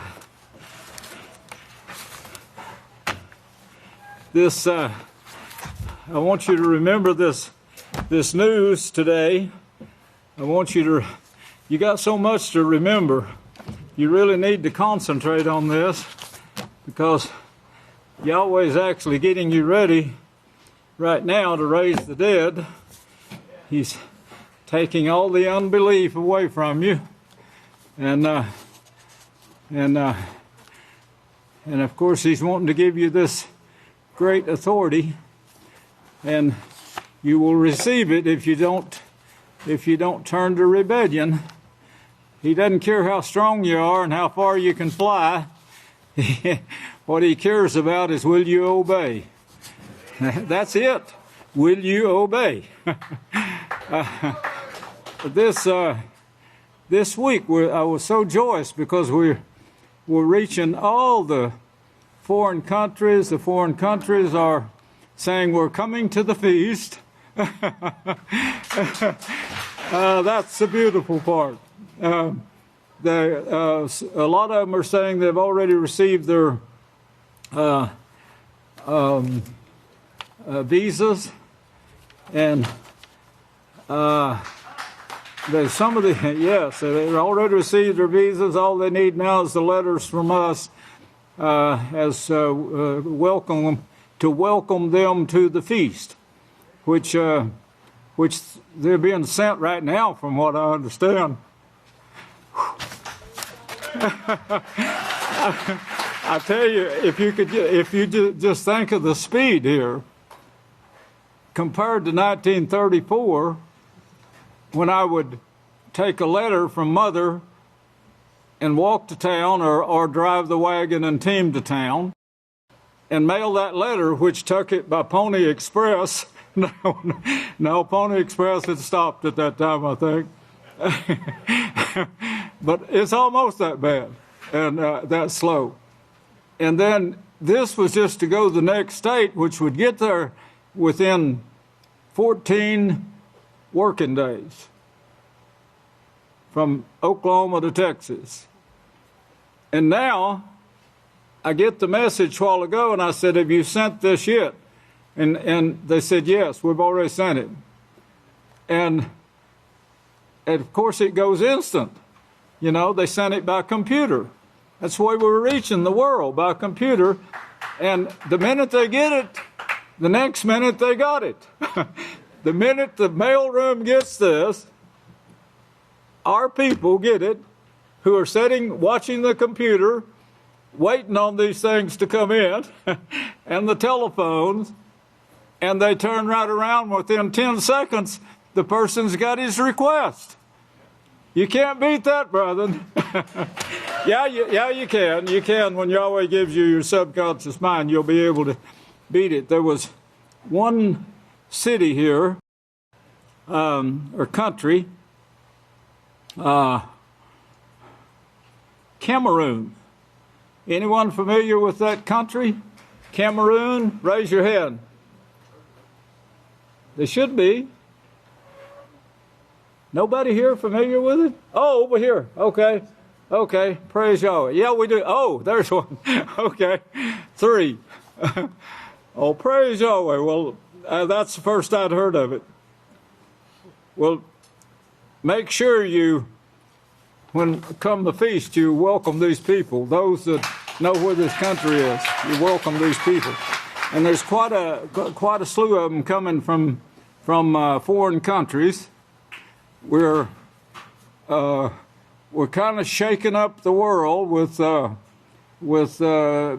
articles like Yisrayl Hawkins unveils Bible prophecy meaning hidden for thousands of years.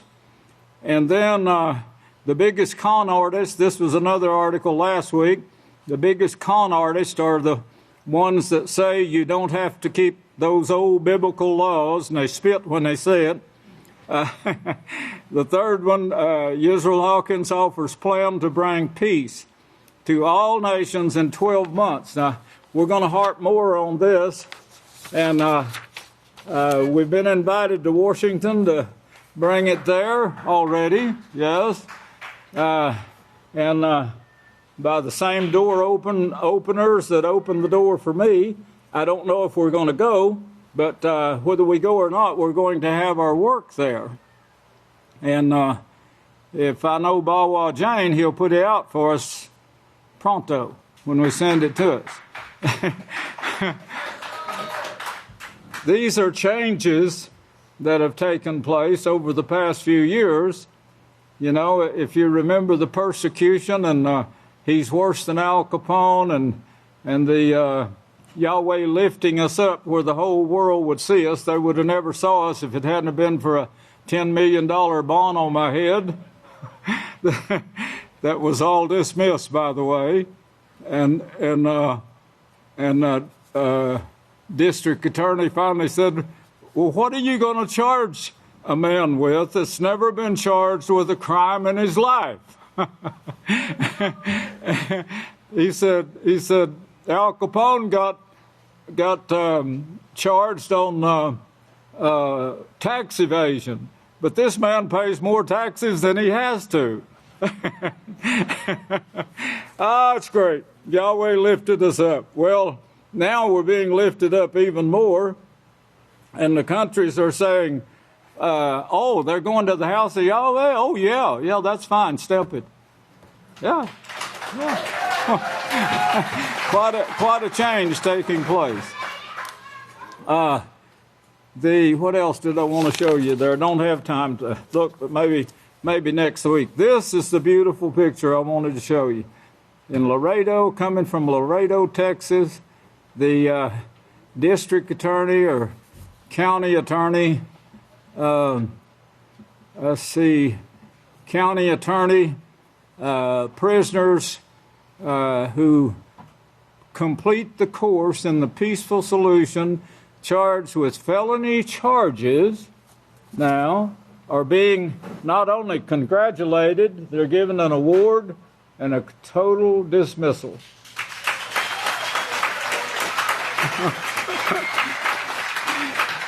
Now, you want to look at that some more? He's handing him.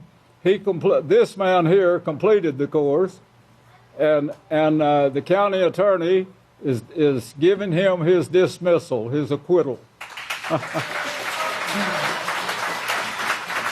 What we have essentially done and proven that we can do now, are you listening? Listen to me.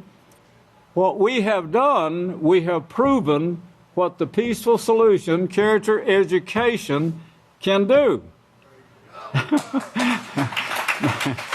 Now, I want to prove it to all the world, and I can do it, we can do it in 12 months. We could turn this whole world around in 12 months. This was done in less time than that. But we could turn the whole world. It would take some maneuvering, but we're fully set up here at the House of Yahweh to do all the work. Yes, take this thing to the entire world, and we're fully equipped to teach it for 12 months or longer, forever, in fact. But what Yahweh is doing, like I said, he's getting you ready for the great authority that he wants to give you. And you're just about there. I thought this bread sack, it shows a lot of wisdom. This is a time period in Samuel that they're speaking of here in 1 Samuel 14. 1 Samuel 8, if you remember, they wanted a king to reign over them. So Yahweh then, he said, yes, go ahead and take a king. But he said, this is the way it's going to be with you. But at the same time, Yahweh didn't let his work go. He brought forth his work in spite of the fact that they had turned against him and wanted a king to reign over him instead of he himself and his priest. So in chapter 14, they wrote this verse, let us say to Yahweh's chosen branch, just as Jonathan's armor bearer said to him, do all that you have in mind. Here we are with you, Yisrayl, heart and soul. Well, that's the only thing that's going to get you there, brethren. It's got to be your full heart and soul, with all your might, body and soul, as Yahweh put it. This getting you ready, I've brought this many times, and I just wanted to touch on it this morning because the prophecies and the gematria and everything we have done, everything I've done since Yahweh called me, it's been recorded, and it's been tagged for a certain time, tagged with car tags. And Yahweh even put more than one. He put 3. I think we'll look up the others. If I had that old Model A sign tag that I drove for a few years, I would put that in there too, because I'm sure Yahweh had it. He has it in the gematria. But he's got you tagged to this work in these last days, to receiving this great authority. That's what this is all about. Every one of you here, every one of you here, every one of you here, children and all, are already tagged for this kingdom, for this authority.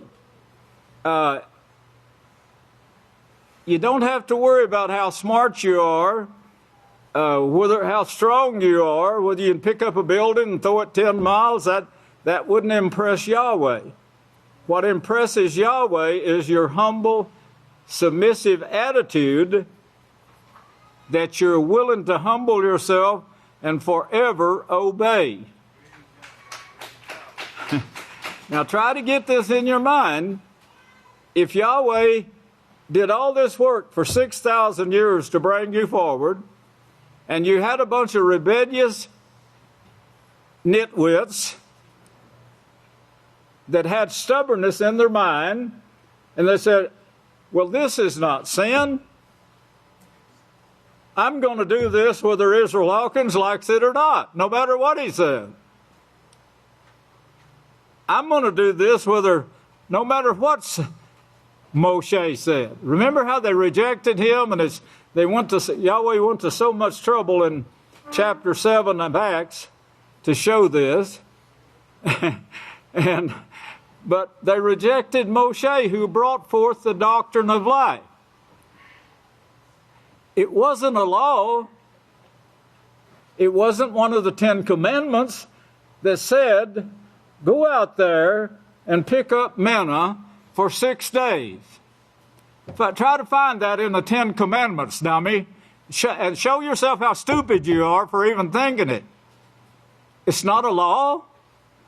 Yeah, it was a law, because MOSHEH, the one sent, said it.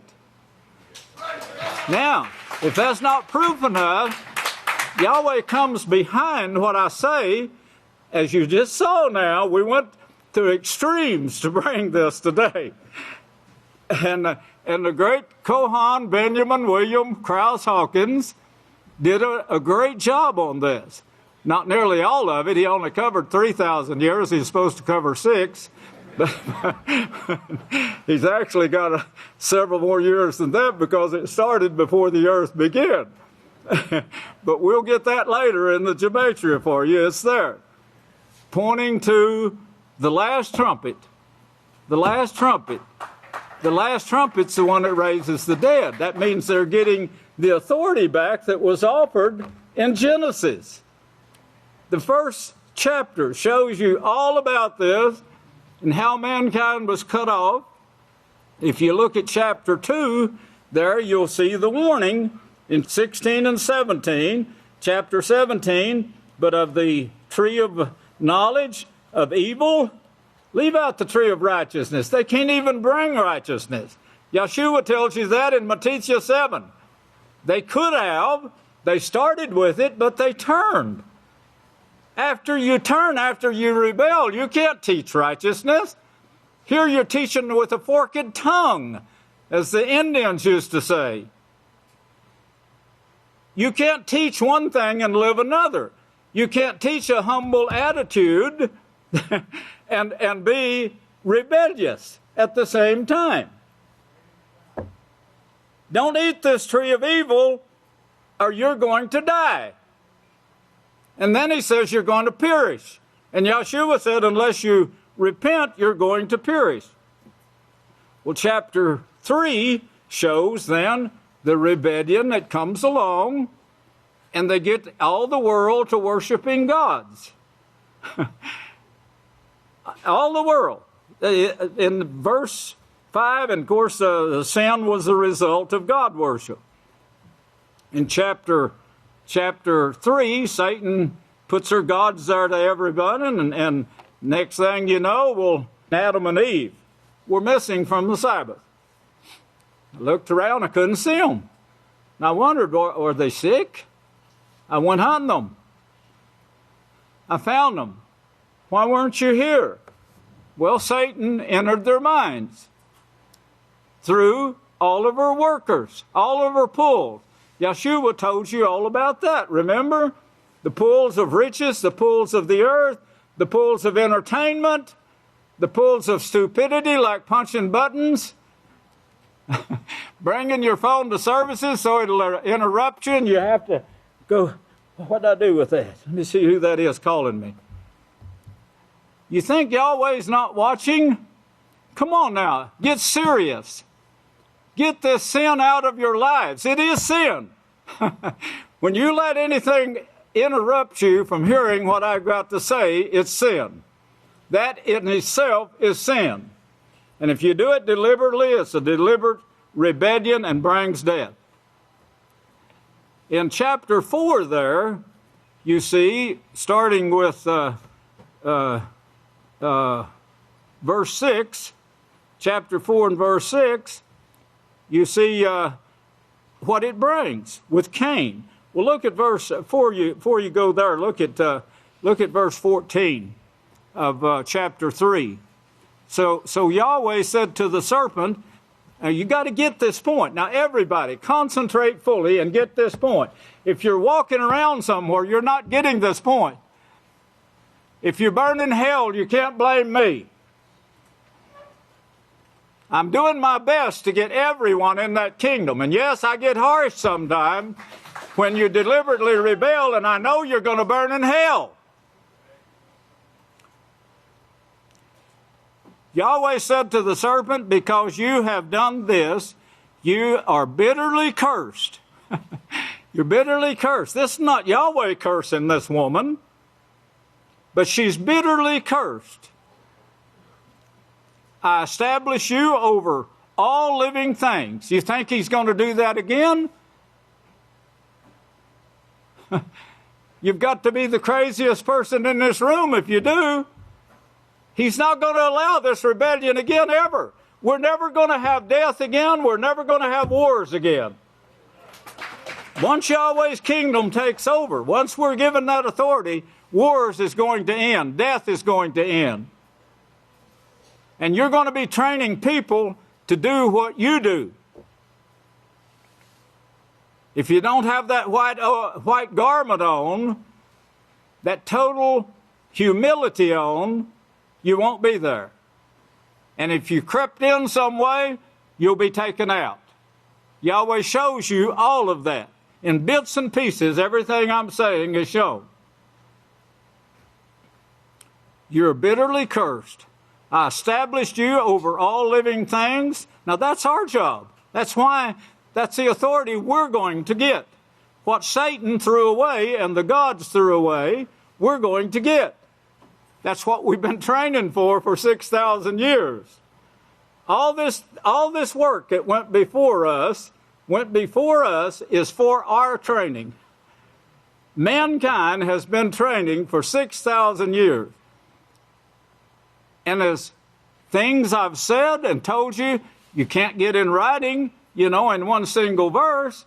But I saw, and the great Kohan pointed out this morning, it's fastened to this. Yahweh saying, this is truth.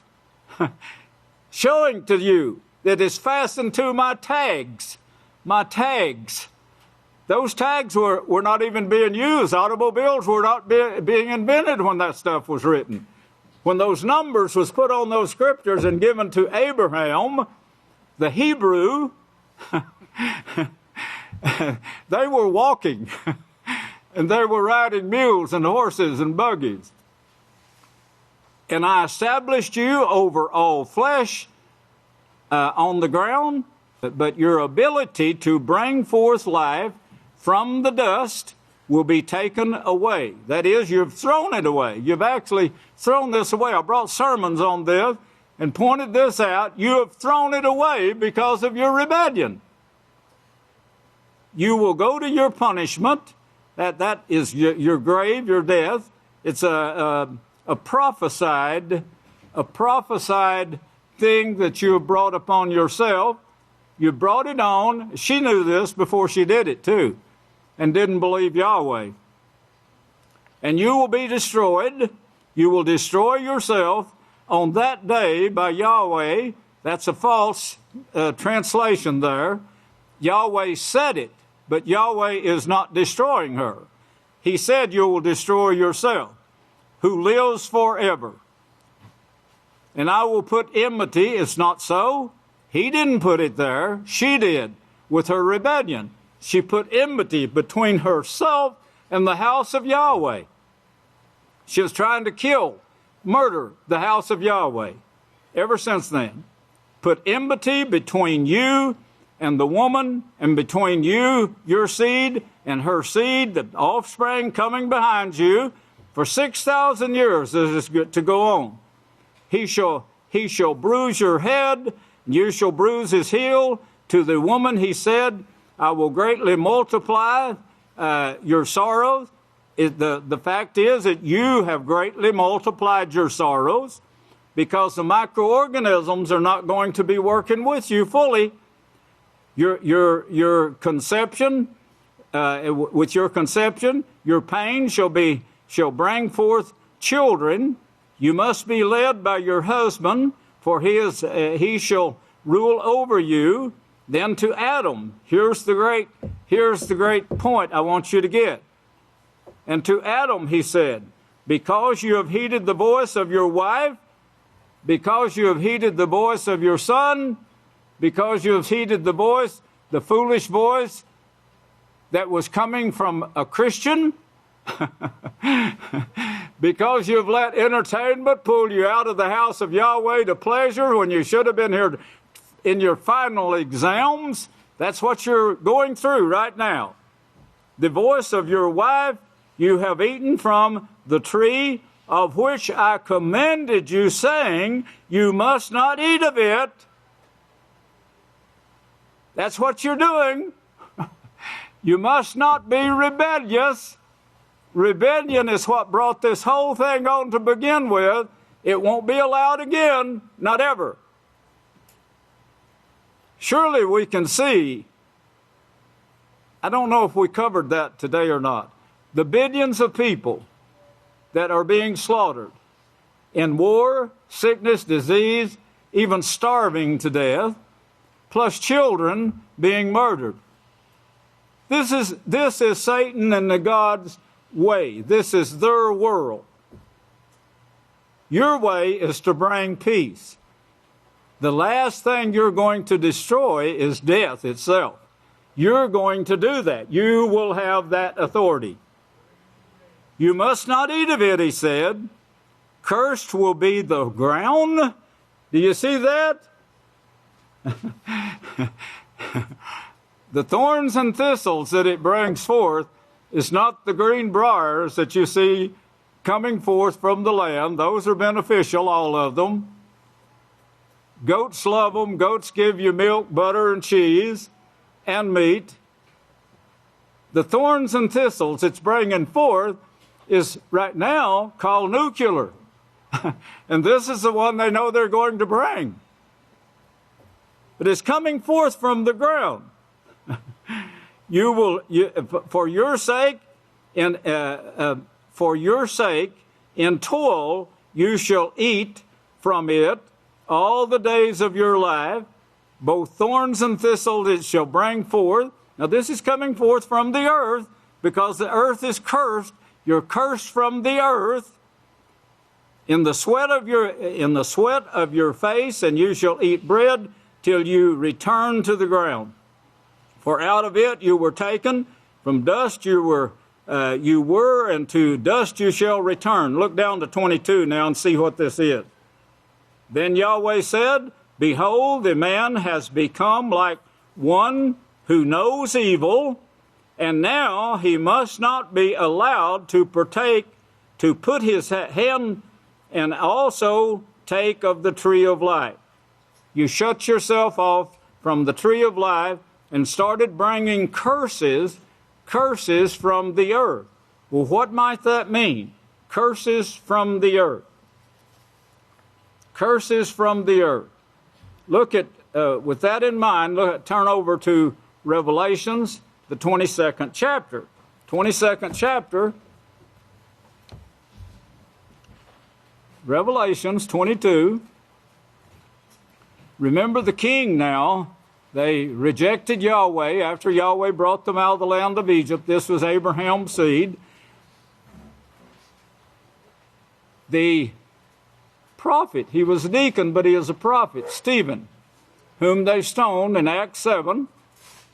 He told them, you're rejecting the doctrine of life.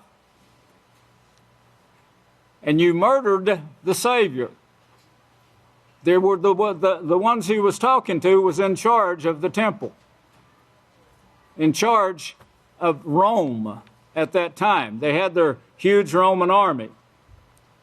After this prophecy here was given, it was written in 96 AY. After it was given, that Roman army took this prophecy right here and took it to Rome, along with the prophets, all the disciples, and the work of Yahweh's prophets of Book 1. And they took it to Rome, and they kept it for 1,500 years.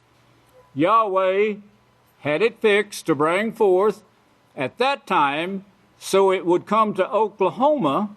You think of miracles. You talk about gematria. Wait till you get into this one.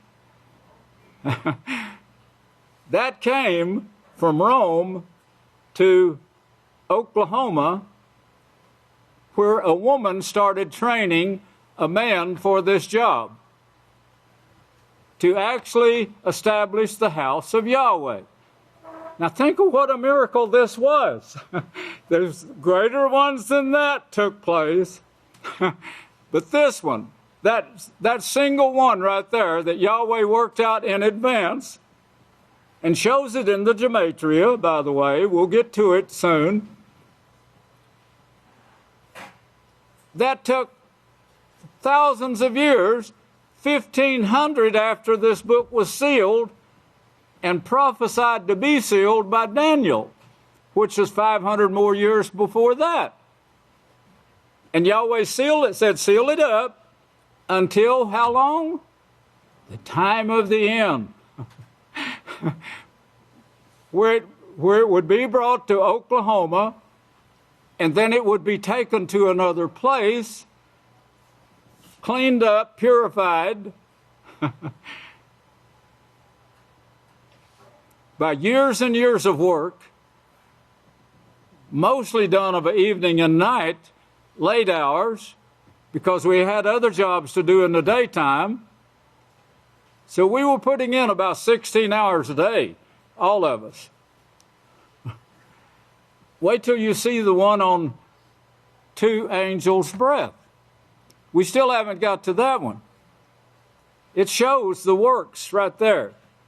2 works that are done. Even names it.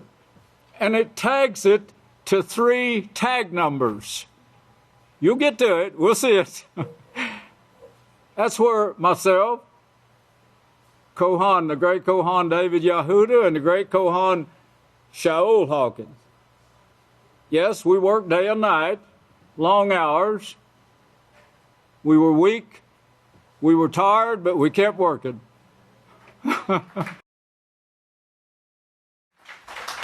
I'm pleased with that, and I know that Yahweh is. But we brought this book of Yahweh through. We had to have that book of Yahweh to search it out, so you could search it out, so you could gain this knowledge that you need, and then prove to Yahweh. Look back here to Exodus 20. Exodus 20. That's the book of the 10 Commandments, right? Exodus 20, that's a chapter of the 10 Commandments. Chapter of the 10 Commandments.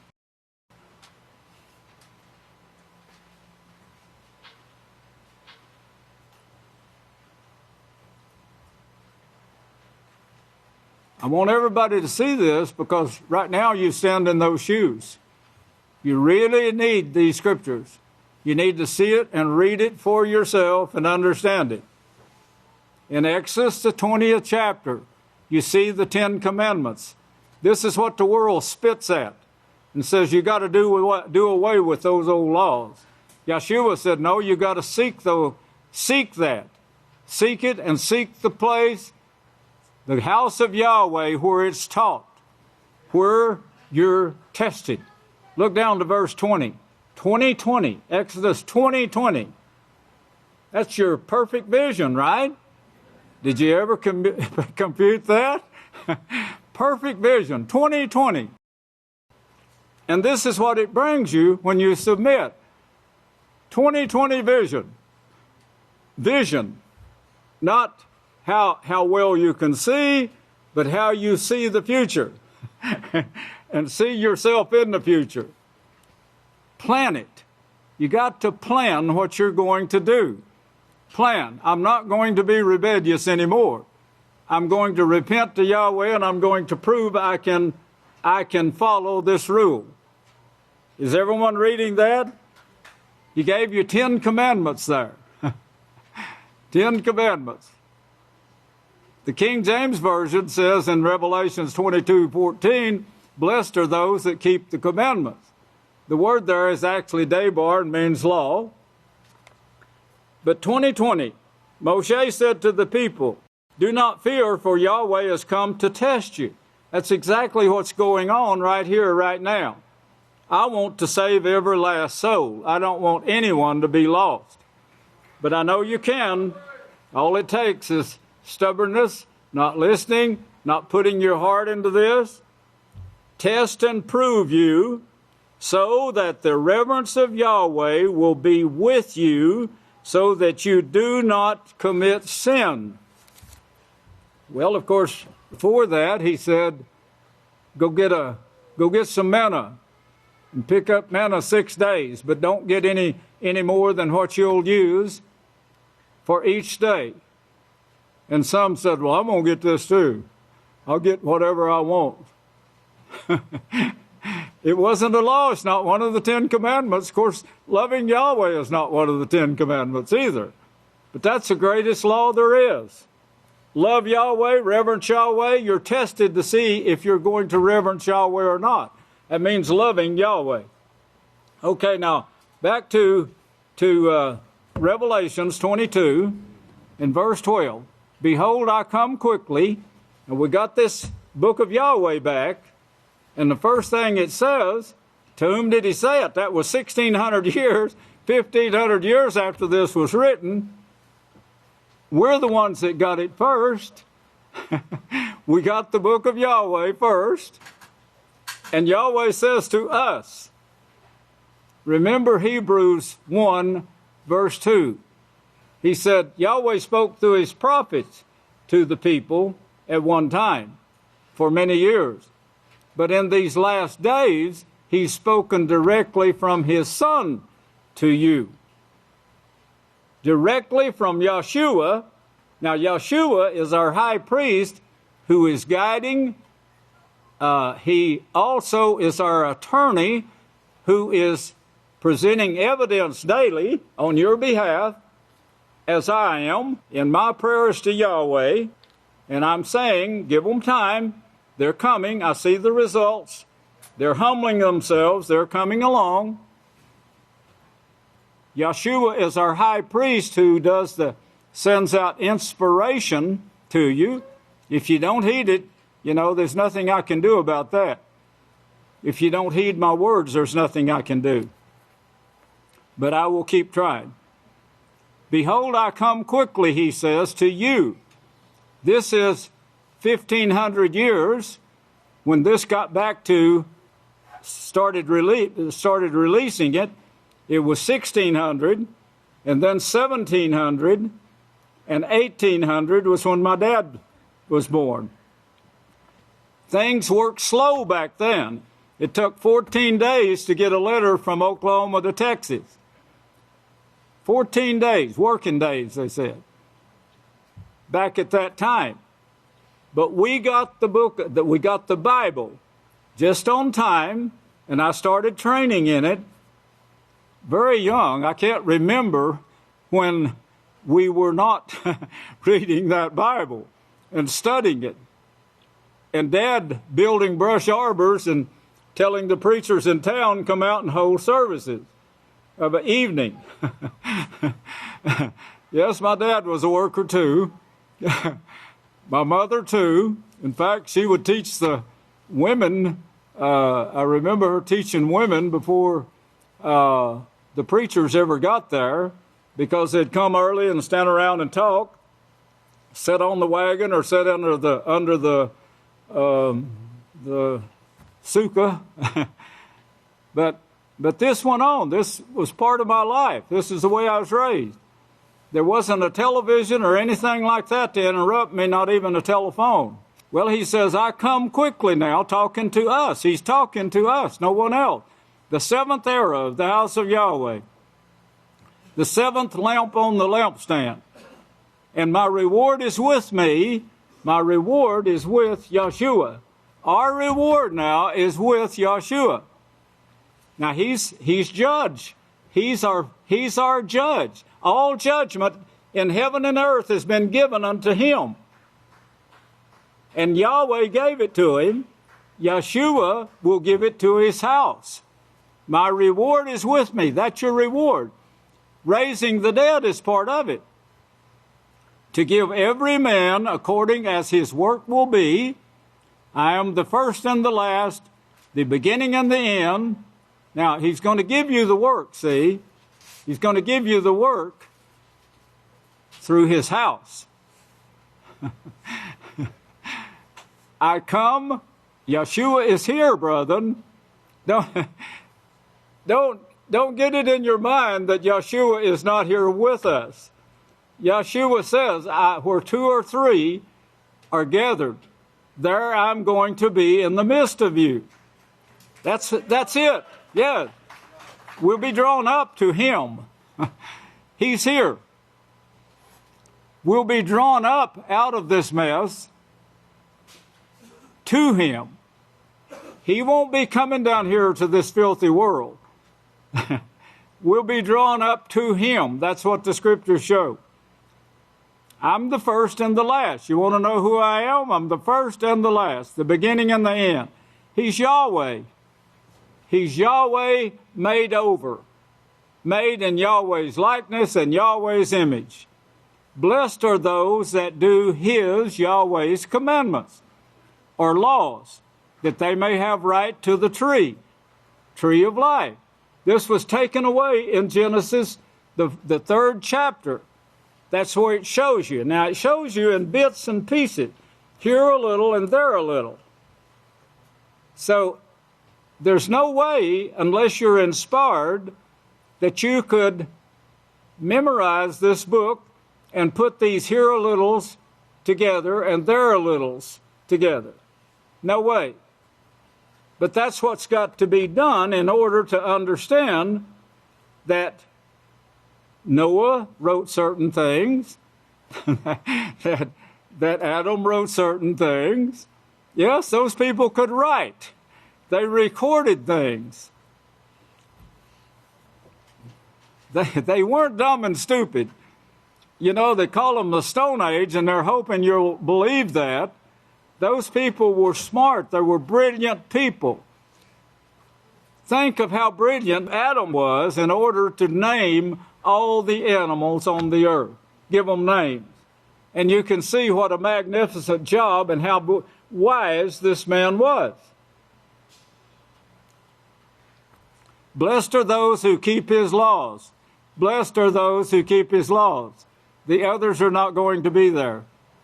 That they may have right to the tree of life. And remember, if I tell you to do something, like give up drinking, if I tell you to do something, I didn't give a command, but I asked everybody to do it, and everybody did it.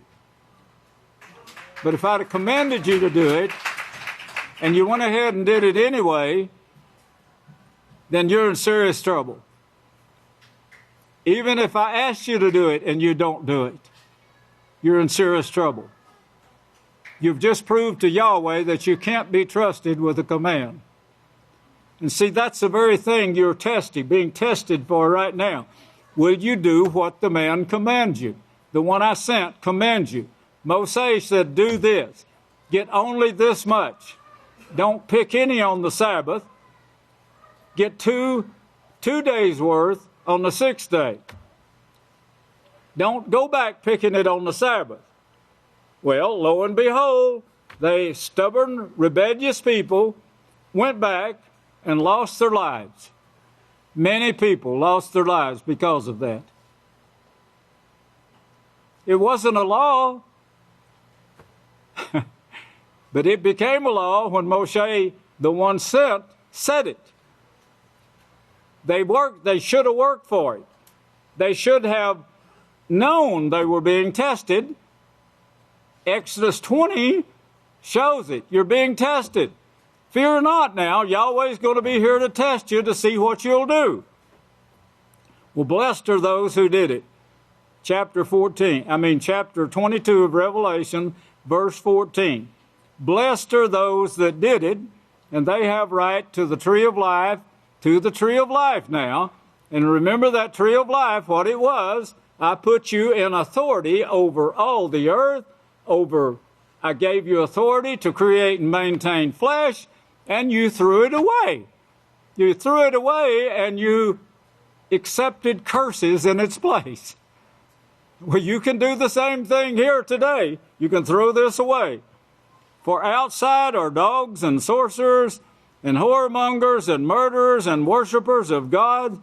You become a God worshiper when you do evil, when you don't obey. And everyone who professes to love but practices breaking Yahweh's law. I, Yahshua, the great elder, made this next verse perfectly clear here today with gematria. I, Yahshua, have sent my Malach to testify to you these things in the congregations of the house of Yahweh. 6 of those congregations, brethren, or 5 of those congregations are dead now and in the graves. One congregation, Yahshua Messiah, is the only one left of it. The rest of them are in the grave. Yahshua became high priest over the house of Yahweh. That's the 7th work established by the branch, the last trumpet that raises the dead. Yes, raises the dead. Go back to Matithia here, verse 24. This is not the sermon. This is not the sermon. I just got wound up and couldn't stop. Matithia 24, and look at verse 31. Now remember what he just said. I've sent this out to my Malach to testify to the congregations in the house of Yahweh. Did you know we're going to raise the dead and testify to them these things? The 5 congregations that are dead, brethren, you're going to bring them up to date. It's going to take you about 1,000 years to bring them up to date with what you know already. Yeah. And therefore, they were familiar with the Scripture. That's what Yahweh showed. And he will send his Malachim with the great sound of a trumpet. I haven't got the right translation here. But the great Kohan Yahuda brought this out, and I hope you remember it. But the 14 goes with it. And this message of the kingdom shall be preached to all the world by the one who bears witness to all nations. That's what we're doing right now. Then the end will come. And then the nuclear war, verse 29, that's going to come. And Yahweh says then in verse 31, and he will send his messenger with the great sound of the trumpet. Now, it's actually a little bit off here, and as David brought out, I'll send my messenger who is the 7th trumpeter, and they will gather together, the house of Yahweh, will gather together my elect, the 5 lights that all got put out, persecuted and killed. That's who you were going to resurrect first. My elect. They're going to gather together my elect from the four winds, from one end of the earth and to the other. Wherever they were buried, we're going to resurrect them and bring them to us. The trumpet, Revelations 10, verse 7. Wait, and we'll come to that later. Going over to 1 Corinthians. 1 Corinthians, and keep in mind now what he says here about the trumpeter, and they'll gather together, these people, in 1 Corinthians now, 15.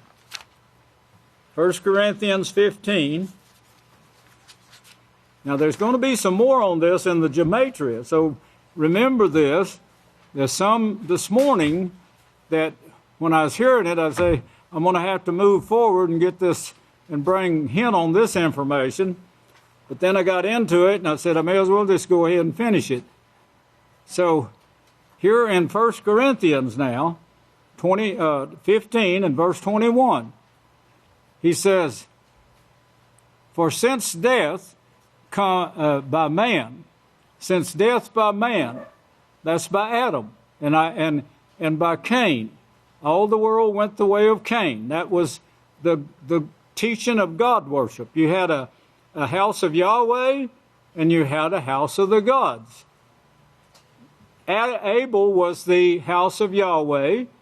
That was the priest over the house of Yahweh. His offering was acceptable, by the way.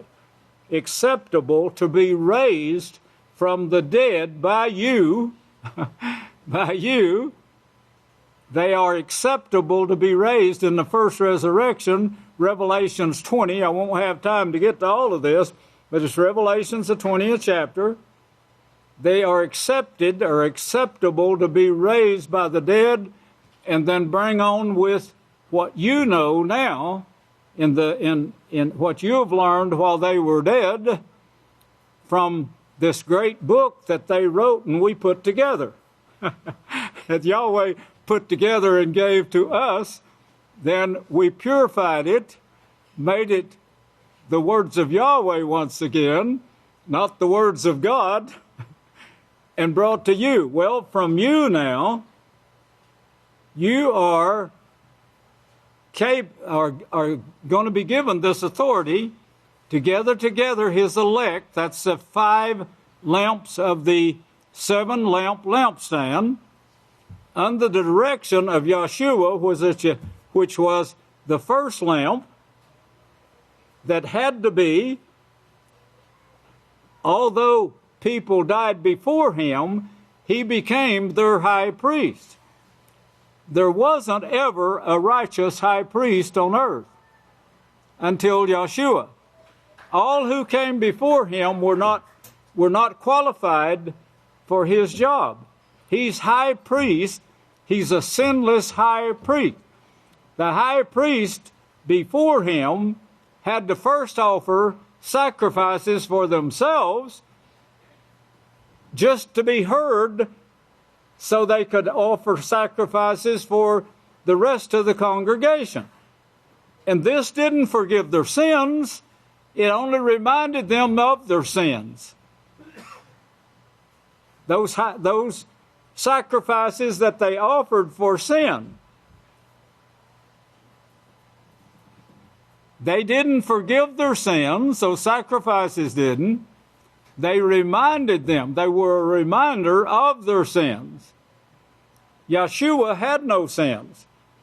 Therefore, he will never die again. He paid the price for us. The man that betrayed him actually took the money and bought him back to Yahweh. He became our high priest and the high priest over the first 5 works. That's the only time these people have ever had a righteous high priest. Any of them. They do now. And he will give us today, the last house of Yahweh, the trumpeter that's blowing the trumpet to all the world. He will give us that authority that Satan threw away, that I just read you in chapter 3. The tree of life. Okay, here now in 1 Corinthians. For since death comes by man also comes the resurrection of the dead. By man. Well, that's your job, brethren. That's what Yahweh is building you up for. Oh, what I could jump ahead right now, and if I could, maybe I'll just hint.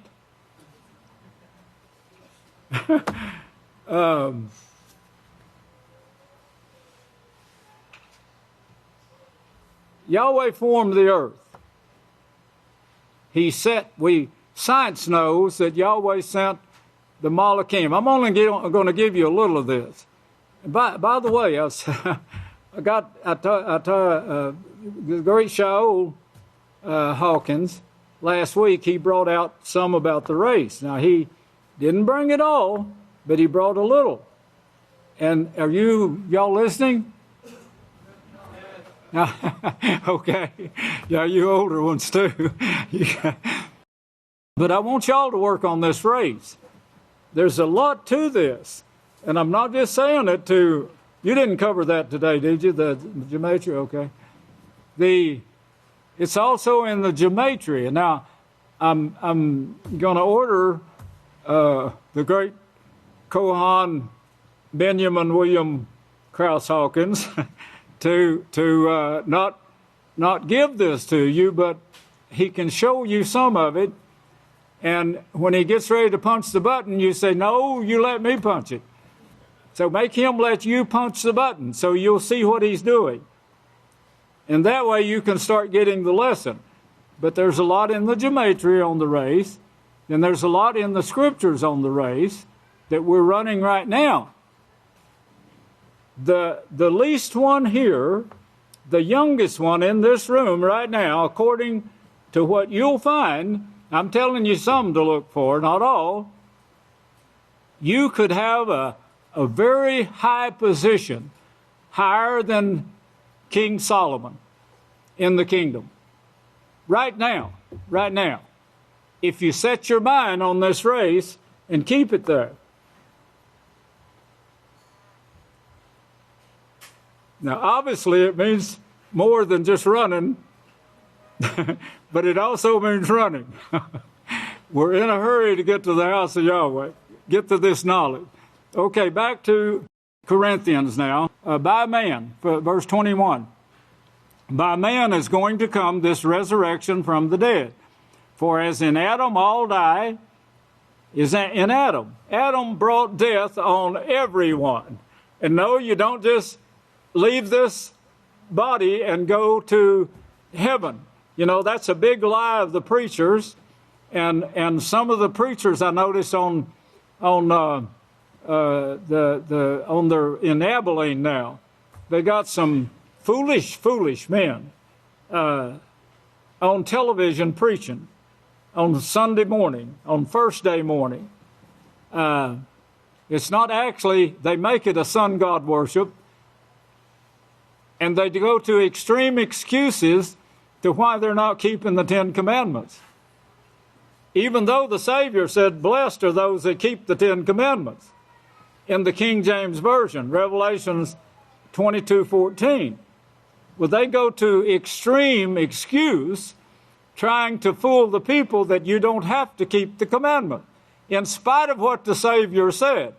And essentially, they're telling the same lie that Satan told Eve, said, don't believe Yahweh, believe the gods.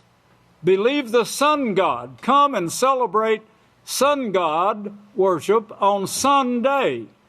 We've made this day the day of the sun. So come, don't pay any attention to Yahweh. Don't go to his house. Don't seek his righteousness. Seek devil God worship. Now that's the same message that woman was teaching through Cain at that time, inspiring Cain. The first God worshipers, the first Catholics, which means God worship. Okay, back here now to verse 22. For as in Adam all die, in the same way all who are as Messiah. As Messiah? You better get this straight now, brother. Hebrews 1. Hebrews 1, and after the order of Melchizedek, you get on over to chapter 10. He became high priest. But in Hebrews, the very first chapter, it tells you that man was perfect. That man was perfect like Yahweh himself. Yahshua said in Matthew 19:17, you want to know what's perfect? Yahweh is the perfect example of righteousness. Righteousness, it has a tag on it. Did you know that? Righteousness, Yahweh, Yahshua, all three of those have a tag number. Did you know it? You're wearing it too. If you're connected to me, you're wearing that tag number. And you have right to the tree of life. Yes. Messiah will be made alive. All who are as Messiah will be made alive. That verse is said in Genesis 1:26, all who are like Yahweh. And here you have your high priest now, who had the perfect example. He was perfect like Yahweh. And the book says, perfect as the Messiah. Those who are as Messiah will be made alive. That's the elect 5 lights, candles, works of Yahweh. Congregations that you are told that you're going to teach. First off, you're going to resurrect them, then you're going to teach them. And every man in his own order, Messiah, the first one recalled from the dead, afterwards those who are as the Messiah at his coming. His coming is here, brethren. He's here with you right now. Your high priest is here with you, teaching you. Open your heart to him all the way. Then the end, when he will have handed over the kingdom to Yahweh, to our Father, when he will have destroyed every rule and every authority and power, for he must reign until he has put all enemies under his feet, reign over the house of Yahweh now. This is coming through his house. That's what we're doing right now. We're opposing Babylon and chopping it down and chopping off its horns. We got them chopped off on the altar now. The last enemy will be destroyed is death. Yes, no more death, no more sorrows. That's what the Psalm said too. For Yahweh has put all things under his feet. But when it says that everything has been put under him, it is clear that he does not include Yahweh himself, who put everything under Yahshua, high priest. Yahshua, because he is the Son of Man, he received this authority. No one higher than the Son of Man. The Son of Man, who had the stupidest beginning, but we're going to have the most glorious ending of all. Yes, just stick with me. And when he has done this, then the Son himself will be subject to him, that is Yahweh, who put all things. You're never going to get out from under this authority, brethren. Don't want out from under it. You can start getting out from under it and you'll start making mistakes that spread for 6,000 years to be nuclear. You want to bring that back again? Surely not. Surely you can see what it's causing. I haven't brought the deaths. I had a whole list of the amount of deaths that's just in that fourth part of the earth right now. Look it up. If you want to get it before I bring it even. When he has done this, then the Son himself will be subject to him, who put all things under him, so that Yahweh may be acknowledged as, submitted to as, loved and adored and reverenced as the supreme head. Supreme. Yes, he is. And he deserves it fully. Now, with that in mind, look on over now to verse 51 of that same chapter. Behold, I show you a secret truth. We will not all sleep, but we will be changed in a moment, in the twinkling of an eye. Speaking of you and what is the last trump? Anyone remember? Revelations 10:7. Remember that? Remember? Revelations 10:7. It carries a tag number. A tag number that wasn't invented till this generation. With cars, ones that I drive. In a moment, in the twinkling of an eye, at the last trump, a person who will establish the house of Yahweh, west of the original house at Abel.